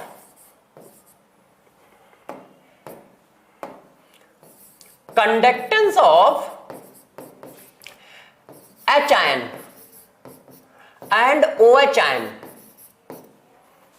is very high with respect to other ion।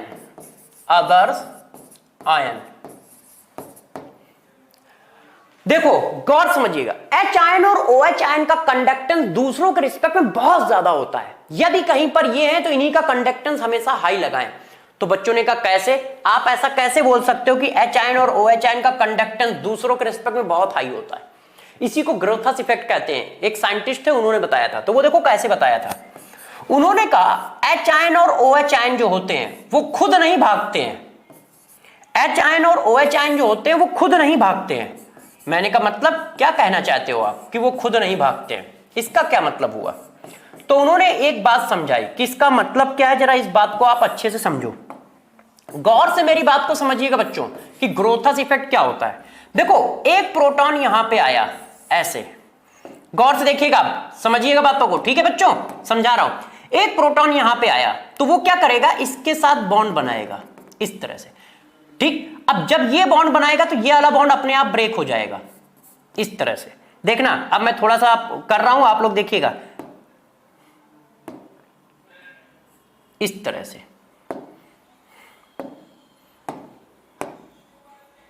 ये देखो, अब ये यहां आ गया और ये वाला बॉन्ड पूरा का पूरा कोवेलेंट हो जाएगा। देखो H आयन यहां से यहां अपने आप शिफ्ट हो गया, यहां का H आयन नहीं घूम रहा है, वो उसी जगह पे है। वो H आयन हाइड्रोजन हो जाएगा और ये जो हाइड्रोजन था ये H आयन हो जाएगा। फिर ये ऐसे बॉन्ड बनाएगा ये, और ये वाला ब्रेक हो जाएगा। ये देखिए इस तरह से। अब H आयन यहां पे पहुंच गया और ये क्या हो गया? ये मेरे दोस्त H में कन्वर्ट हो गया। क्यों? क्योंकि अब ये वाला बॉन्ड प्योर कोवेलेंट हो जाएगा। तो H आयन OH आयन इस तरह से मूव करते हैं पानी में, वो खुद नहीं जाते हैं। वो क्या करते हैं? ऑक्सीजन के साथ कोवेलेंट बना लेते हैं, दूसरा वाला H आयन जो होता है, दूसरा हाइड्रोजन H आयन में कन्वर्ट हो जाता है। वो H आयन दूसरे ऑक्सीजन के साथ कोवेलेंट बनाता है तो फिर अगला एक बॉन्ड ब्रेक हो जाता है, वो दूसरा वाला H आयन में कन्वर्ट हो जाता है। वो इस तरह से सॉल्यूशन में मूव करते हैं, इसलिए उनका मोशन बहुत फास्ट होता है। इसी को कहा जाता है ग्रोथस इफेक्ट। तो ध्यान रखिएगा, ग्रोथस इफेक्ट की वजह से H आयन और OH आयन का जो कंडक्टेंस है वो बहुत हाई है। और ये जो तुम पीक देख रहे हो ना, ये इस H आयन की वजह से ही है। ये इस H आयन की वजह से ही, क्योंकि एस्टिक एसिड में भी H आयन है, इस वजह से वो बहुत तेजी से सूट कर रहा है। तो गौर से ध्यान रखिएगा, इसको ग्रोथस इफेक्ट कहते हैं। यदि किसी ने मेरे से ये बात पूछ ली, गौर से देखना आप क्वेश्चन, मैंने कहा 1 मोलर NaCl है और 1 मोलर मेरे पास मेरे दोस्तों HCl है। किसी ने पूछा जरा यार कंडक्टेंस का ऑर्डर लगाओ, तो ऐसा नहीं कि उछल के कूद पड़े, अरे यार NaCl तो सॉल्ट है तो बहुत तेजी से कंडक्टेंस फ्लो करेगा। नहीं, इसके पास क्या है? H आयन है। एच आयन तो फरारी कार की तरह है और सॉल्ट जो है ना वो आपकी क्या है, मारुति 800 की तरह है। इसका मतलब कंडक्टेंस किसका ज्यादा होगा, HCl का होगा। किसी ने कहा वाई, ऐसा क्यों है, तो उसके पीछे ग्रोथस इफेक्ट है, क्योंकि एच आयन जो है वो करंट की तरह भागता है, इधर से छुआया नहीं कि उधर एहसास हुआ नहीं। एच आयन जो है वो करंट की तरह भागता है, इधर से छुआया नहीं कि उधर एहसास हुआ नहीं, ठीक है। और जबकि बाकी जो आयन है वो खुद जाके वहां टच करके आते हैं, खुद दौड़ लगा के जाते हैं और वहां टच करते हैं। और जबकि एच आयन ऐसा नहीं करता है, वो करंट की तरह होता है, इधर छुआ नहीं कि उधर पहुंचा नहीं। तो जरा ध्यान रखिएगा कि due to Grotthuss effect H ion and OH ion have very high क्या, एक मिनट, कंडक्टेंस तो लिखना भूल ही गया, वेरी हाई कंडक्टेंस। अच्छा पहले लिख दिया है, ठीक है। तो चलो देखो यार बच्चों, इतनी बात को आप अच्छे से ध्यान रखिएगा। तो हम लोगों ने ये बातें डिस्कस कर ली। अब आपका मन कर रहा होगा सर वो कोलार चला हेडिंग पीछे पड़ी है उसके बारे में भी तो बता दो यार। तो चलो अब हम उसको डिस्कस करते हैं। इतनी बातों के बाद हमारे पास एक बात निकल के आई। अब बताता हूं कि कोलार चला में क्या कहा गया। गौर समझिएगा इन्होंने क्या कहा है, तो इनका क्या कहना है जरा इस बात को समझिए, गौर समझिएगा। देखो हमारे पास कोई वीक इलेक्ट्रोलाइट है, तो किसी ने कहा कि आप वीक इलेक्ट्रोलाइट का इनफिनाइट डाइल्यूशन पे कंडक्टेंस हम निकाल सकते हैं, क्योंकि ये तो 100% आयनाइज होते नहीं है। तो कोलार्च ने क्या बताया जरा समझना। उन्होंने कहा जब आप इनफिनाइट डाइल्यूशन कर लेते हो तो एक आयन दूसरे आयन से फ्री हो जाता है।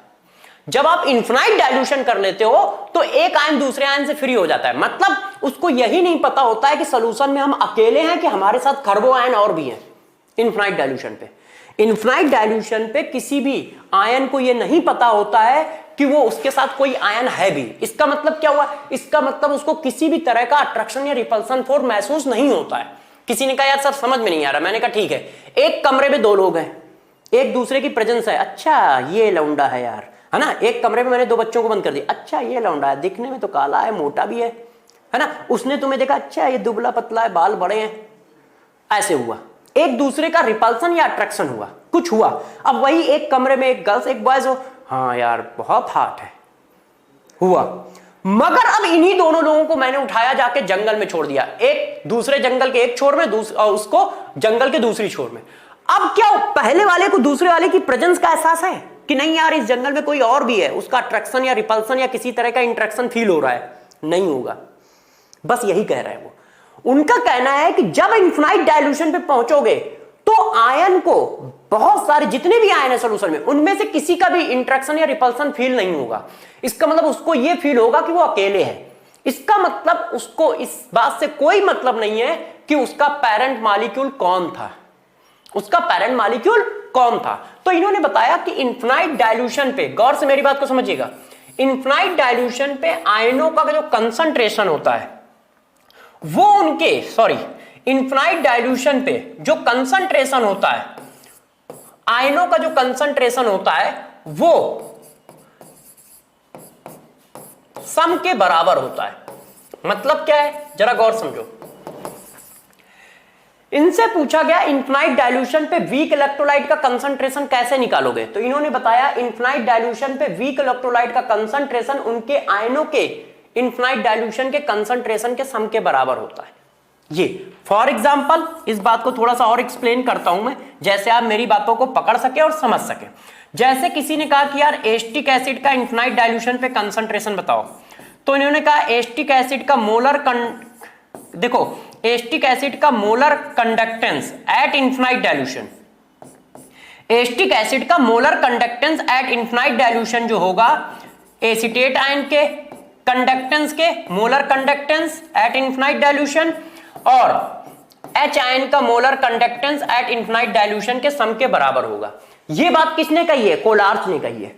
कोलार्च भाई साहब ने यही बोला है। पहला पॉइंट क्या बोला कि इनफिनाइट डाइल्यूशन पर किसी भी वीक इलेक्ट्रोलाइट या स्ट्रॉन्ग इलेक्ट्रोलाइट का आपको कंडक्टेंस निकालना है तो वो उनके आयनों के सम के बराबर होगा। पहला पॉइंट क्या बताया उन्होंने, इनफिनाइट डाइल्यूशन पर किसी भी इलेक्ट्रोलाइट का कंडक्टेंस निकालना है तो वो उनके आयनों के सम के बराबर होगा। ये देखो दूसरी बात और बताई जो सबसे इंपॉर्टेंट है। दूसरी बात, आयनों का कंसंट्रेशन इस बात पे डिपेंड नहीं करेगा इनफिनाइट डाइल्यूशन पे। इनफिनाइट डाइल्यूशन में आयनों का कंसंट्रेशन इस बात पे डिपेंड नहीं करेगा कि उनका पेरेंट्स मॉलिक्यूल कौन था, उनका पेरेंट्स मॉलिक्यूल कौन था। दूसरा पॉइंट क्या बताया, आयनों का कंसंट्रेशन इनफिनाइट डाइल्यूशन पे जो आयनों का कंसंट्रेशन है वो इस बात पे डिपेंड नहीं करता कि उनका पेरेंट्स मॉलिक्यूल कौन है। तो बच्चों ने कहा सर यार ये क्या कह रहे हो, थोड़ा सा समझा दो। तो देखो बच्चों गौर समझना, उनका क्या कहना है, इनफिनाइट डाइल्यूशन पर गौर से देखिएगा, ओ सॉरी पीछे आता हूं, हाँ इनफिनाइट डाइल्यूशन पर देखिए, इनफिनाइट डाइल्यूशन पर मैंने एक मॉलिक्यूल लिया है एसिटिक एसिड, एक मॉलिक्यूल मेरे दोस्त लिया गया है सोडियम एसीटेट। अब इनफिनाइट डाइल्यूशन पर एसीटेट आयन का कंसंट्रेशन मैंने यहां से निकाला, कहां से निकाला, एसिटिक एसिड से, और यही एसीटेट आयन का कंसंट्रेशन, इसी एसीटेट आयन का कंसंट्रेशन इनफिनाइट डाइल्यूशन पे मैंने कहां से निकाला है, सोडियम एसीटेट से। मतलब ये एसीटेट आयन स्ट्रॉन्ग इलेक्ट्रोलाइट का है, ये एसीटेट आयन वीक इलेक्ट्रोलाइट का है, मगर इनफिनाइट डाइल्यूशन पे दोनों एसीटेट आयन की वैल्यू सेम होगी और साथ साथ में कितनी होगी, कांस्टेंट होगी, जो भी होगी वो कांस्टेंट होगी। इनफिनाइट डाइल्यूशन पे जो वैल्यू आती है वो चेंज नहीं होती है, लगभग कांस्टेंट रहती है। इनका कहना ये है, इन्होंने कहा कि किसी भी आयन का इनफिनाइट डाइल्यूशन पे कंसंट्रेशन मतलब कंडक्टेंस, किसी भी आयन का इनफिनाइट डाइल्यूशन पे कंडक्टेंस कांस्टेंट होता है और वो उनके पेरेंट मॉलिक्यूल पर डिपेंड नहीं करता कि वो कहां से आए। मतलब एसीटेट आयन का conductance at infinite dilution is constant, does not depend upon parents molecule. मतलब एसिटिक एसिड से वो एसीटेट आयन आया है या सोडियम एसीटेट से एसीटेट आयन आया है, इससे कोई लेना देना नहीं है मेरे दोस्त, इससे कोई लेना देना नहीं है। इसका मतलब क्या हुआ, इसका मतलब हुआ यहां पर जो एसीटेट आयन है, इस एसीटेट आयन में हम ये वाला कंसंट्रेशन डाल दें तो कोई दिक्कत की बात नहीं है। क्यों, क्योंकि सारे एसीटेट आयन के कंसंट्रेशन बराबर होंगे, चाहे वो एसिटिक एसिड से आया हो, चाहे सोडियम एसीटेट से आया हो, चाहे कैल्शियम एसीटेट से आया हो, चाहे बेरियम एसीटेट से आया हो, चाहे पोटेशियम एसीटेट से आया हो, उनकी वैल्यू क्या होती है मेरे दोस्त, सेम होती है। ये आपको बताया जा रहा है। तो इस बात को आप समझ पा रहे हो क्या पढ़ाया गया, कोलार्च लॉ समझ पाए क्या पढ़ाया गया, क्योंकि इसी से अब क्वेश्चन लगेंगे। कोलार्च लॉ का कहना है कि इनफिनाइट डाइल्यूशन पे मॉलिक्यूल का कंडक्टेंस उनके आयनों के कंडक्टेंस के सम के बराबर होता है। पहला पॉइंट, कोलार्च लॉ का कहना है कि इनफिनाइट डाइल्यूशन पर मॉलिक्यूल का कंडक्टेंस उनके आयनों के कंडक्टेंस के बराबर होता है। ठीक। दूसरा पॉइंट उन्होंने कहा कि जो आयनों के कंडक्टेंस हैं वो इनफिनाइट डाइल्यूशन पे कांस्टेंट होते हैं और इस बात पे डिपेंड नहीं करते कि उनके पेरेंट्स मॉलिक्यूल कौन है। ठीक है, इतनी बात बताई। अब इससे हमको क्या मिलेगा, तो दोस्तों जरा देखो इससे हमको क्या मिलेगा, इस बात को थोड़ा सा समझाते हैं। तो थोड़ा सा एक कॉन्सेप्ट और समझ लो, फिर कहानी को आगे बढ़ाते हैं। ठीक है, अब हम लोगों को बस क्वेश्चन करने रह गए। देखिए कॉन्सेप्ट क्या है, जैसे एक मॉलिक्यूल है AXBY और इस मॉलिक्यूल को मैंने ऐसे डिसोसिएट कराया है, ये देखो बच्चों इस तरह से ऐसे।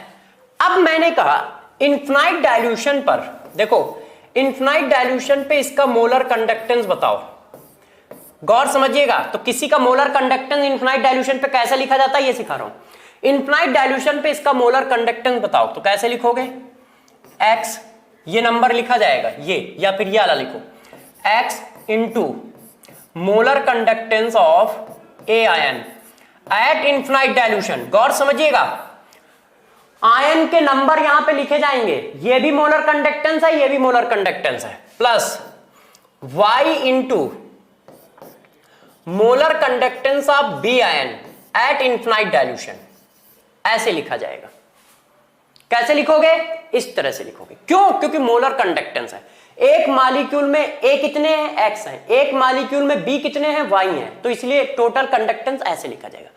मगर यदि इसी मॉलिक्यूल का, गौर समझिए प्यारे बच्चों, यदि इसी मॉलिक्यूल का इक्विवेलेंट कंडक्टेंस लिखने को आ जाए, यदि इसी मॉलिक्यूल का इक्विवेलेंट कंडक्टेंस लिखने को आ जाए तो कैसे लिखोगे, वो हमेशा सिंपल ऐसे ऐड होगा। और ऐसा क्यों ऐड होगा, सभी बच्चों को पता है कि ग्राम इक्विवेलेंट हमेशा सेम रेशियो में चलते हैं, नंबर ऑफ ग्राम इक्विवेलेंट हमेशा क्या होते हैं, सेम रेशियो में चलते हैं। तो देखो मॉलिक्यूल का इक्विवेलेंट कंडक्टेंस आयन का इक्विवेलेंट कंडक्टेंस प्लस दूसरे आयन का इक्विवेलेंट कंडक्टेंस। यहां पर नंबर ऑफ आयन का मल्टीप्लाई नहीं है, जरा चेक करो, x यहां पे लिखा है, नहीं लिखा है, y यहां पे लिखा है, नहीं लिखा है। तो लिखने का तरीका ध्यान रखना, जब मोलर कंडक्टेंस होगा तो नंबर ऑफ आयन का मल्टीप्लाई आएगा, मगर जब इक्विवेलेंट कंडक्टेंस होगा तो नहीं आएगा, क्योंकि इक्विवेलेंट कंडक्टेंस सेम होते हैं, नंबर ऑफ इक्विवेलेंट तो ऑलवेज सेम होते हैं ना, तो इसलिए ध्यान रखिएगा। तो किसी का मोलर कंडक्टेंस कैसे लिखना है, किसी का इक्विवेलेंट कंडक्टेंस कैसे लिखना है, इस बात को मैंने पढ़ाया। मोलर कंडक्टेंस इक्विवेलेंट कंडक्टेंस में कैसे चेंज होता है, तो ये मेरे दोस्त मैंने अभी पीछे ही पढ़ा दिया था कि n factor into equivalent conductance, ध्यान है, ऐसे चेंज होगा। मोलर कंडक्टेंस से इक्विवेलेंट कंडक्टेंस में जाना है तो n फैक्टर का मल्टीप्लाई कर दो, इक्विवेलेंट से मोलर में जाना है तो n फैक्टर को डिवाइड कर दो। ये काफी इंपॉर्टेंट पॉइंट है, इससे हमें क्वेश्चन करने होंगे, तो इसको बार बार आप अच्छे से समझ लीजिए, ये काफी इंपॉर्टेंट पॉइंट है। बात समझ पाए कैसे किया? Molar conductance of molecule equal to, ठीक है, molar conductance of A ion into X, molar conductance of B ion into Y. मगर यही बात यदि हम इक्विवेलेंट कंडक्टेंस के लिए लिखेंगे तो नंबर ऑफ आयन का मल्टीप्लाई नहीं आएगा, ठीक है। अब हम लोग यार दोस्तों क्वेश्चन पे चलते हैं। अब देखो कोलार चला के क्वेश्चन करने कैसे, ठीक है, इस बात को समझते हैं। देखो वैल्यू ऑफ HCl, NaCl और Na2 मतलब सोडियम एसीटेट आर दिस, ठीक है, respectively calculate the value of, अच्छा ये कौन सी वैल्यू दी है ये मैं लिख देता हूं, वो बीच में छूट गया है, molar conductance at infinite dilution. ये value of molar conductance at infinite dilution for HCl, NaCl और सोडियम एसीटेट इतनी है। Calculate the value of molar conductance of acetic acid. अब यार इस क्वेश्चन को कैसे किया जाए, देखो गौर से मेरी बात समझिएगा, हम एक ही बार में किसी भी क्वेश्चन को कर देंगे। कैसे करना है जरा गौर समझिए, हमें क्या निकालना है, molar conductance of acetic acid निकालना है, यही तो निकालना है दोस्त। अब बताओ कोलार्च भाई साहब ने क्या बताया है कि किसी का भी यदि इनफिनाइट डाइल्यूशन पे मोलर कंडक्टेंस निकालना है, किसी का भी इनफिनाइट डाइल्यूशन पे मोलर कंडक्टेंस निकालना है, तो वो क्या होगा, उनके आयनों के मोलर कंडक्टेंस के सम के इक्वल होगा, उनके आयनों के मोलर कंडक्टेंस के सम के इक्वल होगा, ये होगा। इसका मतलब यदि इन दोनों की वैल्यू मिल जाए तो हमारा ये आंसर आ गया, इतनी तो बात है। अब ये वैल्यू कैसे मिले, तो गौर से मेरी बात को समझिएगा। मोलर कंडक्टेंस यदि आपको निकालना है तो बिल्कुल उसी तरह से सॉल्व करो जैसे मैथ सॉल्व करते हो, जैसे मैथ्स की इक्वेशन वैसे इसकी इक्वेशन। अब बताओ आपको तीन वैल्यू दी है, किसकी किसकी दी है, HCl की दी है, NaCl की दी है और सोडियम एसीटेट की दी है। इसका मतलब हमें दोस्त देखो क्या क्या दे रहा है, ये मैं इधर लिख रहा हूं, गौर से समझिएगा। यहां पर देखो दोस्त वो मेरे को क्या दे रहा है, वो कह रहा है molar conductance of HCl given है, वो कह रहा है मोलर कंडक्टेंस ऑफ NaCl भी गिवन है, वो कह रहा है कि molar conductance infinite dilution, molar conductance of sodium acetate भी गिवन है। अब देखना यार, ऐसे क्वेश्चनों को बिना पेन चलाए भी हम लोग कर सकते हैं, बस मेरे कॉन्सेप्ट को पकड़ने की कोशिश करिएगा कि मैं आपको क्या समझा रहा हूं। देखिएगा एक ही बार में हम लोग कर लेंगे। हमें कौन सा आयन चाहिए, H आयन चाहिए, हमें कौन सा आयन चाहिए, एसीटेट आयन चाहिए। इसका मतलब इन दोनों को जोड़ दो, क्योंकि इसके पास क्या है, H आयन है, इसके पास क्या है, H आयन है, इसके पास क्या है, एसीटेट आयन है। जब इन दोनों को ऐड कर दोगे तो H आयन और एसीटेट आयन दोनों आ जाएंगे, मगर साथ साथ में Na आयन भी आ जाएगा, Cl आयन भी आ जाएगा। क्यों, क्योंकि किसी का मोलर कंडक्टेंस ऐसे ही तो लिखोगे, है कि नहीं दोस्त भाई, ये ऐसे ही तो लिखे जाएंगे। ये देखो, ये देखो यार, बच्चों ने कहा सर ऐसे ही तो लिखे जाएंगे। अब मेरी बात को अच्छे से समझिए, ये देखो जब आप HCl और सोडियम एसीटेट के मोलर कंडक्टेंस को ऐड करोगे तो H आयन यहां से आ गया, एसीटेट आयन यहां से आ गया, मगर एक और चीज आ गई, सोडियम आयन भी आ गया, Cl आयन भी आ गया। इनको कैसे हटाया जाए, तो इससे माइनस कर दो, है कि नहीं, इससे माइनस कर दो। यदि मैं इसको 1 कहूं, इसको 2 कहूं, इसको 3 कहूं, तो हमें क्या चाहिए, एसीटेट आयन और H आयन। तो इसका मतलब पहले और तीसरे को जोड़ दो, एसीटेट आयन यहां से आ गया, H आयन यहां से आ गया, ज्यादा क्या मिल गया है, Cl आयन और Na आयन, उसको इससे माइनस कर दो। तो Cl आयन और Na आयन इसके माइनस करने से कट जाएंगे, है कि नहीं? तो बस यही बात कर दो। तो जब वैल्यू डालोगे तो मैं डायरेक्ट वैल्यू डाल रहा हूं, पहले और तीसरे को ऐड करना है, दूसरे को माइनस करना है। तो ये पहला है, इसकी वैल्यू क्या है 426.1, ठीक है। इसकी वैल्यू क्या है, पहले और तीसरे को ऐड करना है 91 और माइनस किससे करना है, दूसरे से 126.5। अब यार इसको सॉल्व कर लो, जो आए बस वो आंसर हो जाएगा। यूनिट क्या आएगी, सीमेन सेंटीमीटर स्क्वायर मोल इनवर्स, क्योंकि मोलर कंडक्टेंस है। बात समझ पाए कैसे करना है?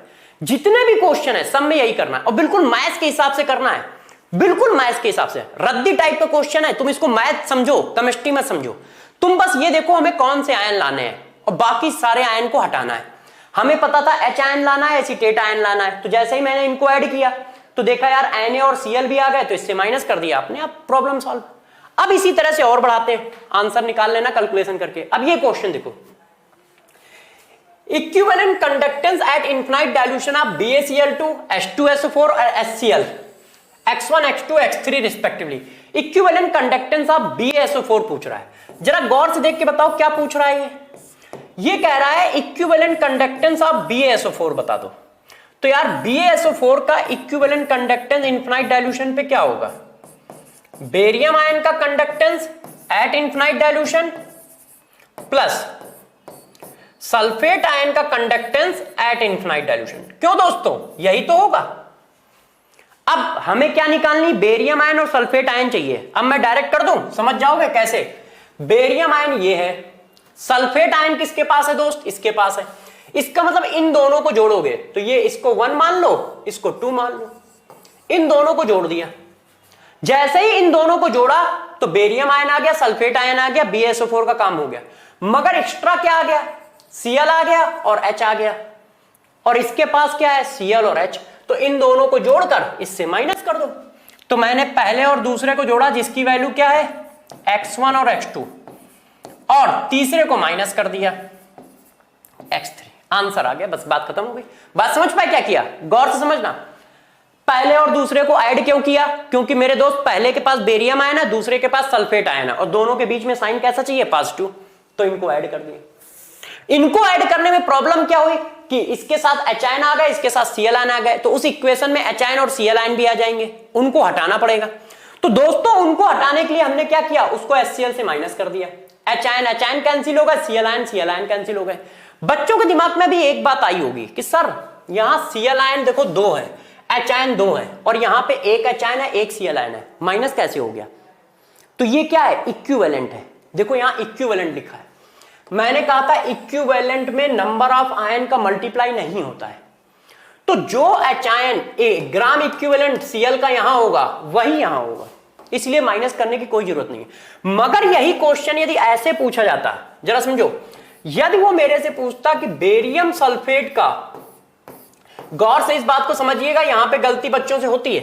यदि ये पूछा जाता बेरियम सल्फेट का मोलर कंडक्टेंस बताओ एट इनफिनाइट डाइल्यूशन, तो बच्चों हमारा आंसर क्या आता, जरा देखो इसी क्वेश्चन को मैं चेंज कर देता हूं थोड़ा सा।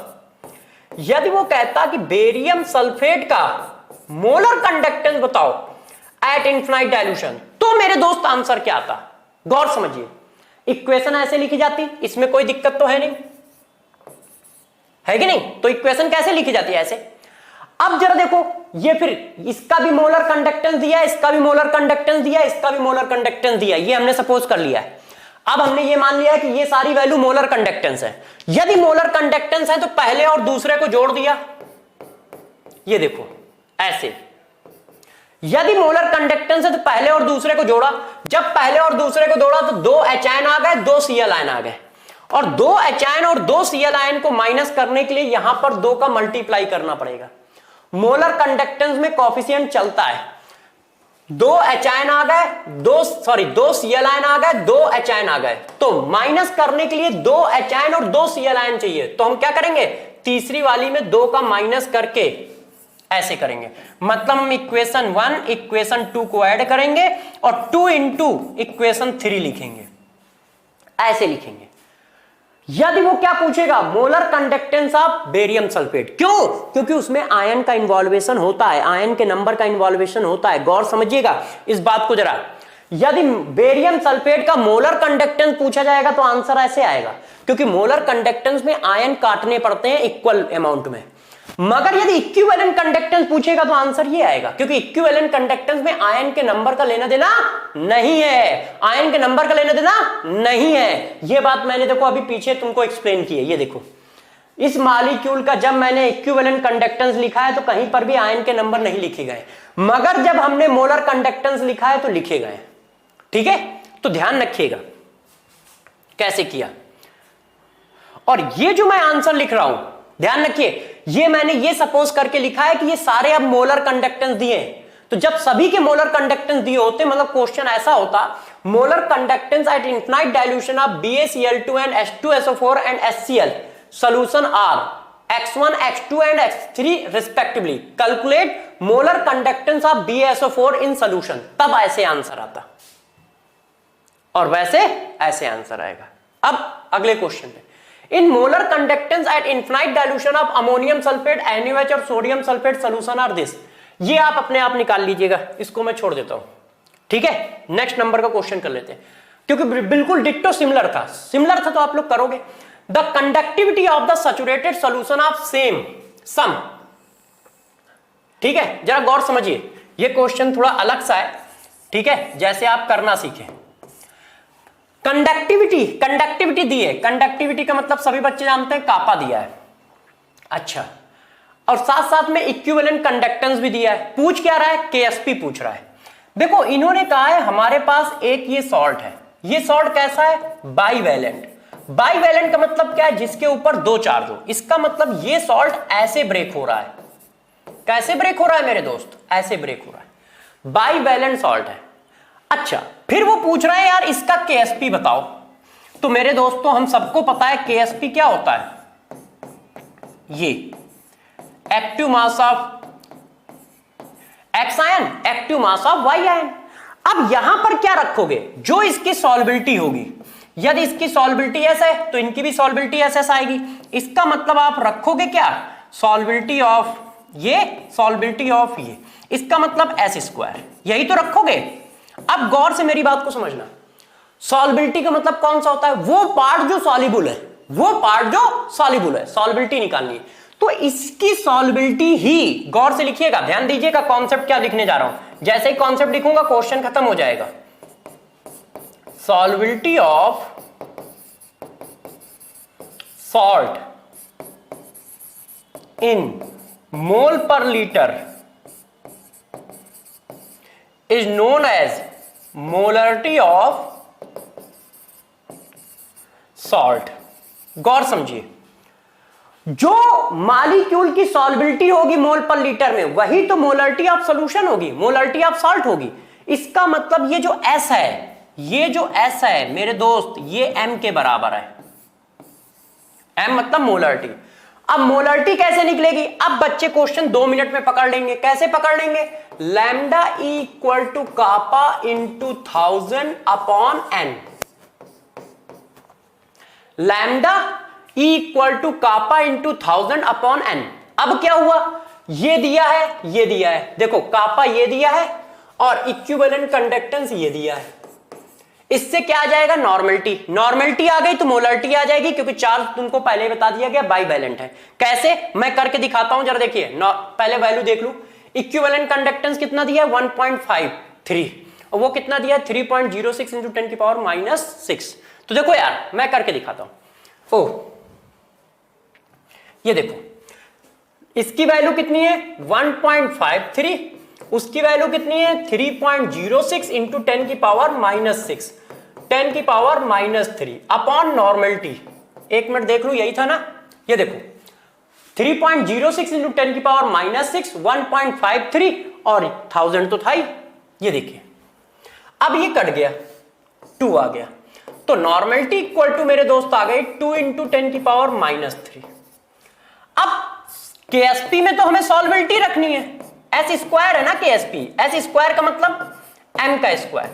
तो M कैसे निकलेगा? तो सभी बच्चों को पता है M इक्वल टू होता है N अपॉन N फैक्टर, है कि नहीं? अरे यार ये लिख दो ना मेरे दोस्त, यही तो पढ़ाया है कि N फैक्टर इंटू M। यदि मोलरिटी में एन फैक्टर का मल्टीप्लाई कर दे तो नॉर्मलिटी बन जाता था ना, तो यही तो हुआ। इसका मतलब इसमें 2 से डिवाइड करो, 2 से जैसे ही डिवाइड करोगे तो ये क्या आ जाएगा, ये देखो आ जाएगा ऐसे। अब मेरे दोस्त इसकी वैल्यू डाल दो यहां, तो ये क्या आ गया 1 इंटू 10 की पावर -3 का स्क्वायर, इसका मतलब 1 इंटू 10 की पावर -6 आंसर आ गया। ठीक है, और देख लेते हैं चल के ऐसा आंसर कौन सा है, ये आंसर है। तो अब एक बात को दिमाग में अच्छे से बैठा लो, ऐसा क्वेश्चन पीएच के लिए भी पूछ सकता है, सॉल्बिलिटी प्रोडक्ट के लिए भी पूछ सकता है। इलेक्ट्रोकेमिस्ट्री ध्यान रखना, इलेक्ट्रोकेमिस्ट्री में 4 चैप्टर यूज होते हैं, आयनिक इक्विलिब्रियम, ठीक है, रिडॉक्स टाइट्रेशन, ठीक है, खुद इलेक्ट्रोकेमिस्ट्री और थर्मोडायनेमिक्स। ये 4 चैप्टर का सम है, इसी वजह से इस जगह पढ़ाया जा रहा है। इससे जस्ट पहले इसीलिए मैंने आयनिक इक्विलिब्रियम और रिडॉक्स पढ़ाए हैं, जैसे ताजे ताजे पढ़े हुए डायरेक्ट यहां पे लगे। तो गौर से समझना, यहां सॉल्बिलिटी प्रोडक्ट पूछा गया है, तो अब गौर से मेरी बातों को फोकस करना। टफ क्वेश्चन आएगा तो यहां जरूरत पड़ेगी। जब भी सॉल्बिलिटी प्रोडक्ट पूछी जाए इलेक्ट्रोकेमिस्ट्री में, मतलब कंडक्टेंस में, या पीएच पूछा जाए, तो हमेशा ध्यान रखना कि यही चीज निकालनी है, नॉर्मलिटी या मोलरिटी। क्योंकि जो कंडक्टेंस की नॉर्मलिटी या मोलरिटी, जो इलेक्ट्रोलाइट की नॉर्मलिटी या मोलरिटी है, वही सॉल्बिलिटी प्रोडक्ट के केस में सॉल्बिलिटी बनेगी, और एसिड है तो उसका एचायन कंसंट्रेशन या एसिड का कंसंट्रेशन बनेगा। वही क्या बनेगा, एसिड का कंसंट्रेशन बनेगा। और यदि एसिड का कंसंट्रेशन आ गया तो पीएच तो निकाल ही लोगे। बात समझ रहे हो, पीएच तो निकाल ही लोगे ना दोस्त। तो ध्यान रखिएगा, फिर से मैं बता रहा हूं, क्या यदि कभी केएसपी पूछा जाए तो जो सॉल्ट की सॉल्बिलिटी होगी वो इन फार्मूलों में नॉर्मलिटी और मोलरिटी होगी। नॉर्मलिटी को मोलरिटी में कैसे कन्वर्ट करना ये आप जानते हो, ये कॉन्सेप्ट को जरा ध्यान रखिएगा, ठीक है। फिर हमारा क्वेश्चन आराम से हो जाएगा। तो इस जगह 2 चीजें घुमाएगा, सॉल्बिलिटी प्रोडक्ट भी पूछ सकता है, पीएच भी पूछ सकता है। अब जरा देखो यार, इस क्वेश्चन पे हम लोग ध्यान देते हैं, ये क्वेश्चन क्या है। अब जरा देखो यार, इस क्वेश्चन को भी जल्दी से कर लेते हैं। सभी बच्चे जानते हैं कि क्वेश्चन को हम लोगों को कैसे करना है। सॉल्यूशन करते हैं, देखिए क्या है। द मोलर कंडक्टेंस ऑफ 0.5 मोल पर decimetre cube solution of AgNO3 with electrolyte conductivity. देखो यार, बिल्कुल सिंपल सी बात है, मोलर कंडक्टेंस हमसे पूछ रहा है, ठीक है ना दोस्तों। और दिया क्या है, आपको कंडक्टिविटी दी है, मतलब कापा की वैल्यू आपको गिवन है। कापा की वैल्यू कितनी गिवन है बेटा, जरा देख लीजिए, 5.76 इंटू 10 रेस्ट की पावर -3।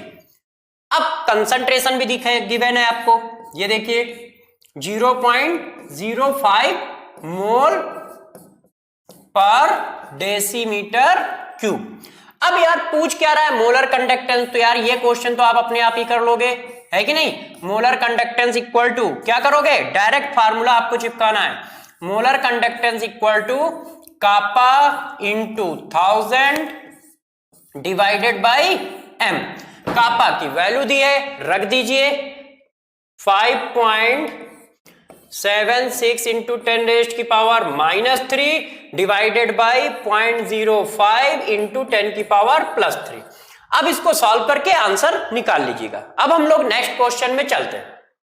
देखो बच्चों, the limiting molar conductivity of NH4OH is equal to, जरा देखिए, limiting molar conductivity of NH4OH पूछ रहा है। अब किसके बराबर होगी, तो मैंने क्या बताया था, जिसकी भी कंडक्टिविटी निकालनी है, किसकी निकालनी है, अमोनियम आयन और OH आयन की। By limiting molar conductivity of NH4OH किसके सम के बराबर होगी, वो अमोनियम आयन की कंडक्टिविटी के सम के बराबर होगी प्लस OH आयन की कंडक्टिविटी के सम के बराबर होगी। अब ऐसा कहां पे आ रहा है, यहां से देखो, यहां हमको अमोनियम आयन मिल जाएगा, यहां से हमको OH आयन मिल जाएगा, मगर हमारे पास एक्स्ट्रा क्या आएगा, Cl आयन, इधर से एक्स्ट्रा क्या आएगा, Na आयन। तो ये माइनस होना चाहिए, यहां पे प्लस लगा है तो ये गलत हो गया। इधर से अमोनियम आयन मिल गया, इसमें कहीं OH आयन है ही नहीं तो ये गलत हो गया। इसमें अमोनियम आयन मिल गया, ठीक है, और यहां से OH आयन मिल गया, मगर अमोनियम आयन कटेगा, ये भी नहीं बन पाएगा, है ना बच्चों।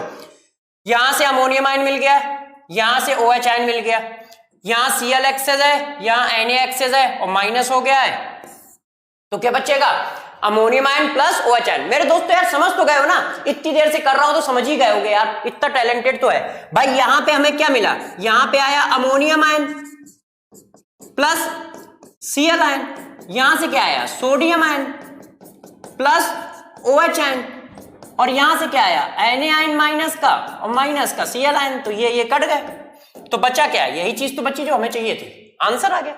ठीक है ना दोस्तों, चलो जल्दी से हम लोग टॉपिक को खत्म कर लेते हैं। एग्जामों में आए वाले क्वेश्चन भी हम लोग सारे करा लेते हैं, खूब क्वेश्चन करेंगे इस चैप्टर के अंदर, खूब, कुछ नहीं तो 30 35 50 क्वेश्चन तो मैं ही करा दूंगा यार, टेंशन ना लो, बस तुम्हें भी अपनी मेहनत पर ध्यान रखना है। चलो, an increase in equivalent conductance of a strong electrolyte with dilution.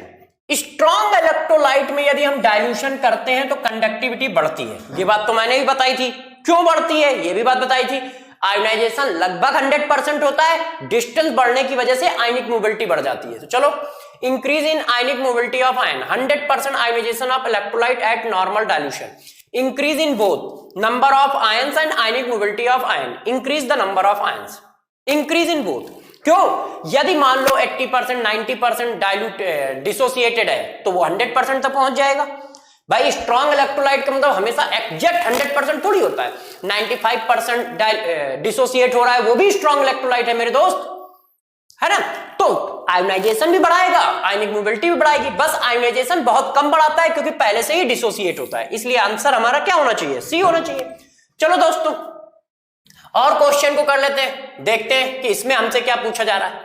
The equivalent conductance of M/32 solution of a weak monobasic acid is 8, ठीक है, mho centimeter inverse at infinite dilution 400 mho centimeter inverse. The dissociation constant of this acid is, dissociation constant पूछ रहा है। तो देखो यार, कोई एक हमारा वीक एसिड है ये, और ये मेरे दोस्तों इस तरह से डिसोसिएट हो गया ऐसे।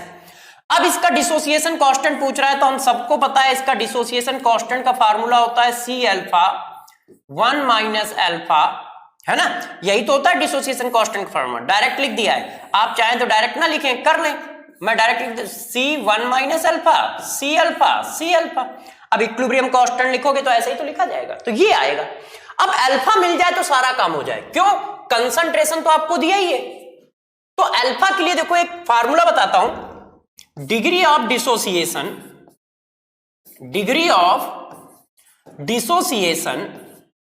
गौर समझिएगा, in term of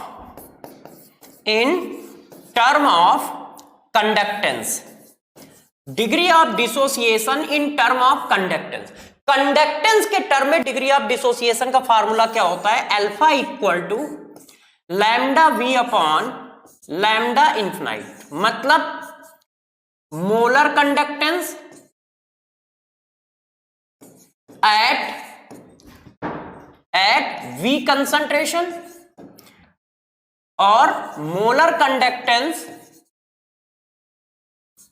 eight infinite dilution. तो ये देखो ऐसे किसी कंसंट्रेशन या किसी 2-4 कंसंट्रेशन पर लैम्डा वी और इन्फिनाइट पर, जरूरी नहीं कि दोनों मोलर कंडक्टेंस हो, दोनों इक्विवेलेंट कंडक्टेंस है तो भी सेम है, बस सेम यूनिट होनी चाहिए। Molar conductance at definite concentration divided by molar conductance at infinite dilution, equivalent conductance at definite concentration, equivalent conductance at infinite dilution, ठीक है। अल्फा ये होता है। अब बताओ अल्फा निकल आएगा कि नहीं, किसी ने कहा सर कैसे निकलेगा अल्फा, तो मेरे दोस्तों जरा बताइए, ये देखो क्या लिखा है, equivalent conductance of M/32 solution of weak monobasic acid. ये इक्विवेलेंट कंडक्टेंस जो दिया है वो इस कंसंट्रेशन पे दिया है, और इन्फिनाइट डाइल्यूशन पे कितना है, इतना है, तो बस 8 डिवाइडेड बाई 400, वैल्यू कितनी आ गई, कोई बच्चा मुझे कट करके बता दे, 1/50। क्या डिफिनिट डाइल्यूशन पे इक्विवेलेंट कंडक्टेंस, डिफिनिट कंसंट्रेशन पे equivalent conductance divided by infinite concentration या इन्फिनाइट डाइल्यूशन पे इक्विवेलेंट कंडक्टेंस, 1/5 आ गया।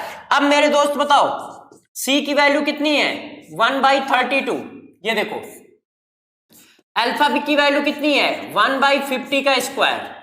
अब मेरे भाई इसको सॉल्व कर लीजिएगा बस, 1 - 1/50। अब इसको सॉल्व कर लोगे, जो आंसर आ जाएगा वो आंसर हो जाएगा। ठीक है, बात समझ पाए कैसे किया। अब इस बात को ध्यान रखिएगा, ये आपके लिए इंपॉर्टेंट है, ठीक है, कि यदि कहीं पूछा जाए तो आप इस बात को बता सके। ये देखिए, ये देखो कि यदि कहीं पूछा जाता है कि degree of dissociation in term of conductance, तो ऐसे लिखोगे। नेक्स्ट नंबर क्वेश्चन की बात करते हैं। ये तो कोलार्चला का स्टेटमेंट है, तुम्हें आता ही होगा। कोलार्चला स्टेट दैट, कोलार्चला का स्टेटमेंट क्या होता है मेरे दोस्त, इनफिनाइट डाइल्यूशन पे किसी भी आयन का कंडक्टेंस, मोलर कंडक्टेंस कांस्टेंट होता है। इनफिनाइट डाइल्यूशन पे किसी भी आयन का कंडक्टेंस कांस्टेंट होता है, वो पेरेंट्स मॉलिक्यूल पर डिपेंड नहीं करता है और वो ऐसा फील करता है कि वो अकेले है। तो बस उसी हिसाब से टिक कर दीजिएगा, टाइम ना खराब करके हम अगले क्वेश्चन पे आते हैं। The specific conductance of 0.1 normal KCl solution at 23 degree centigrade is this. The resistance of the cell container is this. Cell constant पूछ रहा है। तो यार मेरे दोस्तों आपको कुछ नहीं करना है, kappa equal to conductance into cell constant. बस मेरे प्यारे बच्चों ये फार्मूला लगाना है। कापा की वैल्यू दी है सी की, सी कैसे निकालोगे, 1 रेजिस्टेंस है। तो देखो स्पेसिफिक कंडक्टेंस दिया है, आपको ये कापा दिया है, आपको ये आर दिया है, रेजिस्टेंस ऑफ द सेल ये आर दिया है। आर दिया होने का मतलब आपको सी दिया है, ठीक है, सी मिल जाएगा। सेल कांस्टेंट पूछा है, बस फार्मूले में वैल्यू डाल के मेरे प्यारे बच्चों क्या करोगे, निकाल लोगे इसको। अब जरा देखिए ये question, the equivalent conductance of, equivalent conductance दिया है NaCl का, HCl का, C2H5OO Na का at infinite dilution. Equivalent conductance of this weak acid. तो मेरे दोस्तों जरा देखिएगा, ऐसे क्वेश्चन मैंने पीछे बहुत सारे कराए हैं, आप 2 मिनट में कर लोगे। आज की क्लास में मैंने कितने सारे क्वेश्चन कराए। तो किसी का भी equivalent conductance at infinite dilution निकालना होता है तो मैंने क्या पढ़ाया कि उसके आयनों के कंडक्टेंस के सम के बराबर होगा। अब जरा देखो हमें ये आंसर लाना है। अब ये आंसर कैसे कैसे आएगा गौर समझो। यदि मैं HCl को ऐड करता हूं तो यहां से हमें H आयन मिल गया, यदि मैं इसको ऐड करता हूं तो यहां से मेरे को बेटा क्या आ गया, प्रोपेनेट आयन मिल गया। अब जब इसको ऐड करते हो तो प्रॉब्लम क्या है, प्रॉब्लम मेरे दोस्त ये है कि Cl आयन भी आ गया और Na आयन भी आ गया, तो इसको हमने माइनस कर दिया। Cl आयन कट गया, Na आयन कट गया। अब वैल्यू डाल दो, बात समझ गए होगे। आई थिंक कई बार हम ऐसा कर चुके हैं। तो HCl का कितना है 426, इसका कितना है बेटा 91 और उसका कितना है 126.45। अब इसको सॉल्व कर लीजिए, जो आ जाए मेरे प्यारे बच्चों वही आंसर्स। कॉन्सेप्ट तो समझ ही गए होगे ना यार कैसे किया है, इसमें कोई टेंशन की बात तो नहीं है कि आप कॉन्सेप्ट नहीं समझ पा रहे हो। ये समझ गए ना कैसे किया। यार मेरे दोस्त मुझे क्या चाहिए था, उसने कहा कि प्रोपेनोइक एसिड का मोलर का इक्विवेलेंट कंडक्टेंस बताओ। तो प्रोपेनोइक एसिड का इक्विवेलेंट कंडक्टेंस क्या हो गया, प्रोपेनेट आयन का equivalent conductance plus H ion का इक्विवेलेंट कंडक्टेंस। अब प्रोपेनेट आयन का इक्विवेलेंट कंडक्टेंस और H आयन का इक्विवेलेंट कंडक्टेंस कैसे निकालोगे।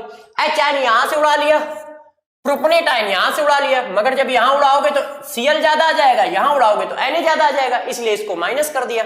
बस बात खत्म हो गई, सॉल्व हो गया। ठीक है प्यारे बच्चों, तो इस बात से आप ये समझ गए होगे कैसे करने। आज हम लोगों ने पूरा कंडक्टेंस वाला पोर्शन खत्म कर लिया और कम से कम 10, 12, 15 सवाल तो मैंने कर ही दिए होंगे यार मेरे दोस्तों। बस मैं यही चाहता हूं कि आप कुछ ना करें तो मेरे नोट्स को रिवाइज करते रहें। क्वेश्चन मैं खूब करा रहा हूं, इंपॉर्टेंट चैप्टर है, 3 से 4 क्वेश्चन तक आ सकते हैं किसी पेपर में, किसी पेपर में 1 से 2 क्वेश्चन आ सकते हैं। आपके पेपर में तो 3 से 4 आएंगे, मेडिकल के पेपर में 3 से 4 क्वेश्चन आने की प्रोबेबिलिटी रहती है और 3 से 4 क्वेश्चन आने की यदि प्रोबेबिलिटी तो हम उसको पूरा करके जाएंगे। हम भी लड़ेंगे और तुम भी लड़ो। तो नेक्स्ट क्लास में फिर मिलेंगे, तब तक के लिए आपको बस इतना ही करना है, इसको अच्छे से रिवाइज कर लीजिएगा, फार्मूले याद रखिएगा, छोटी छोटी बातें याद रखिएगा। फिर मिलेंगे, तब तक के लिए गुड बाय और अपना ख्याल रखें।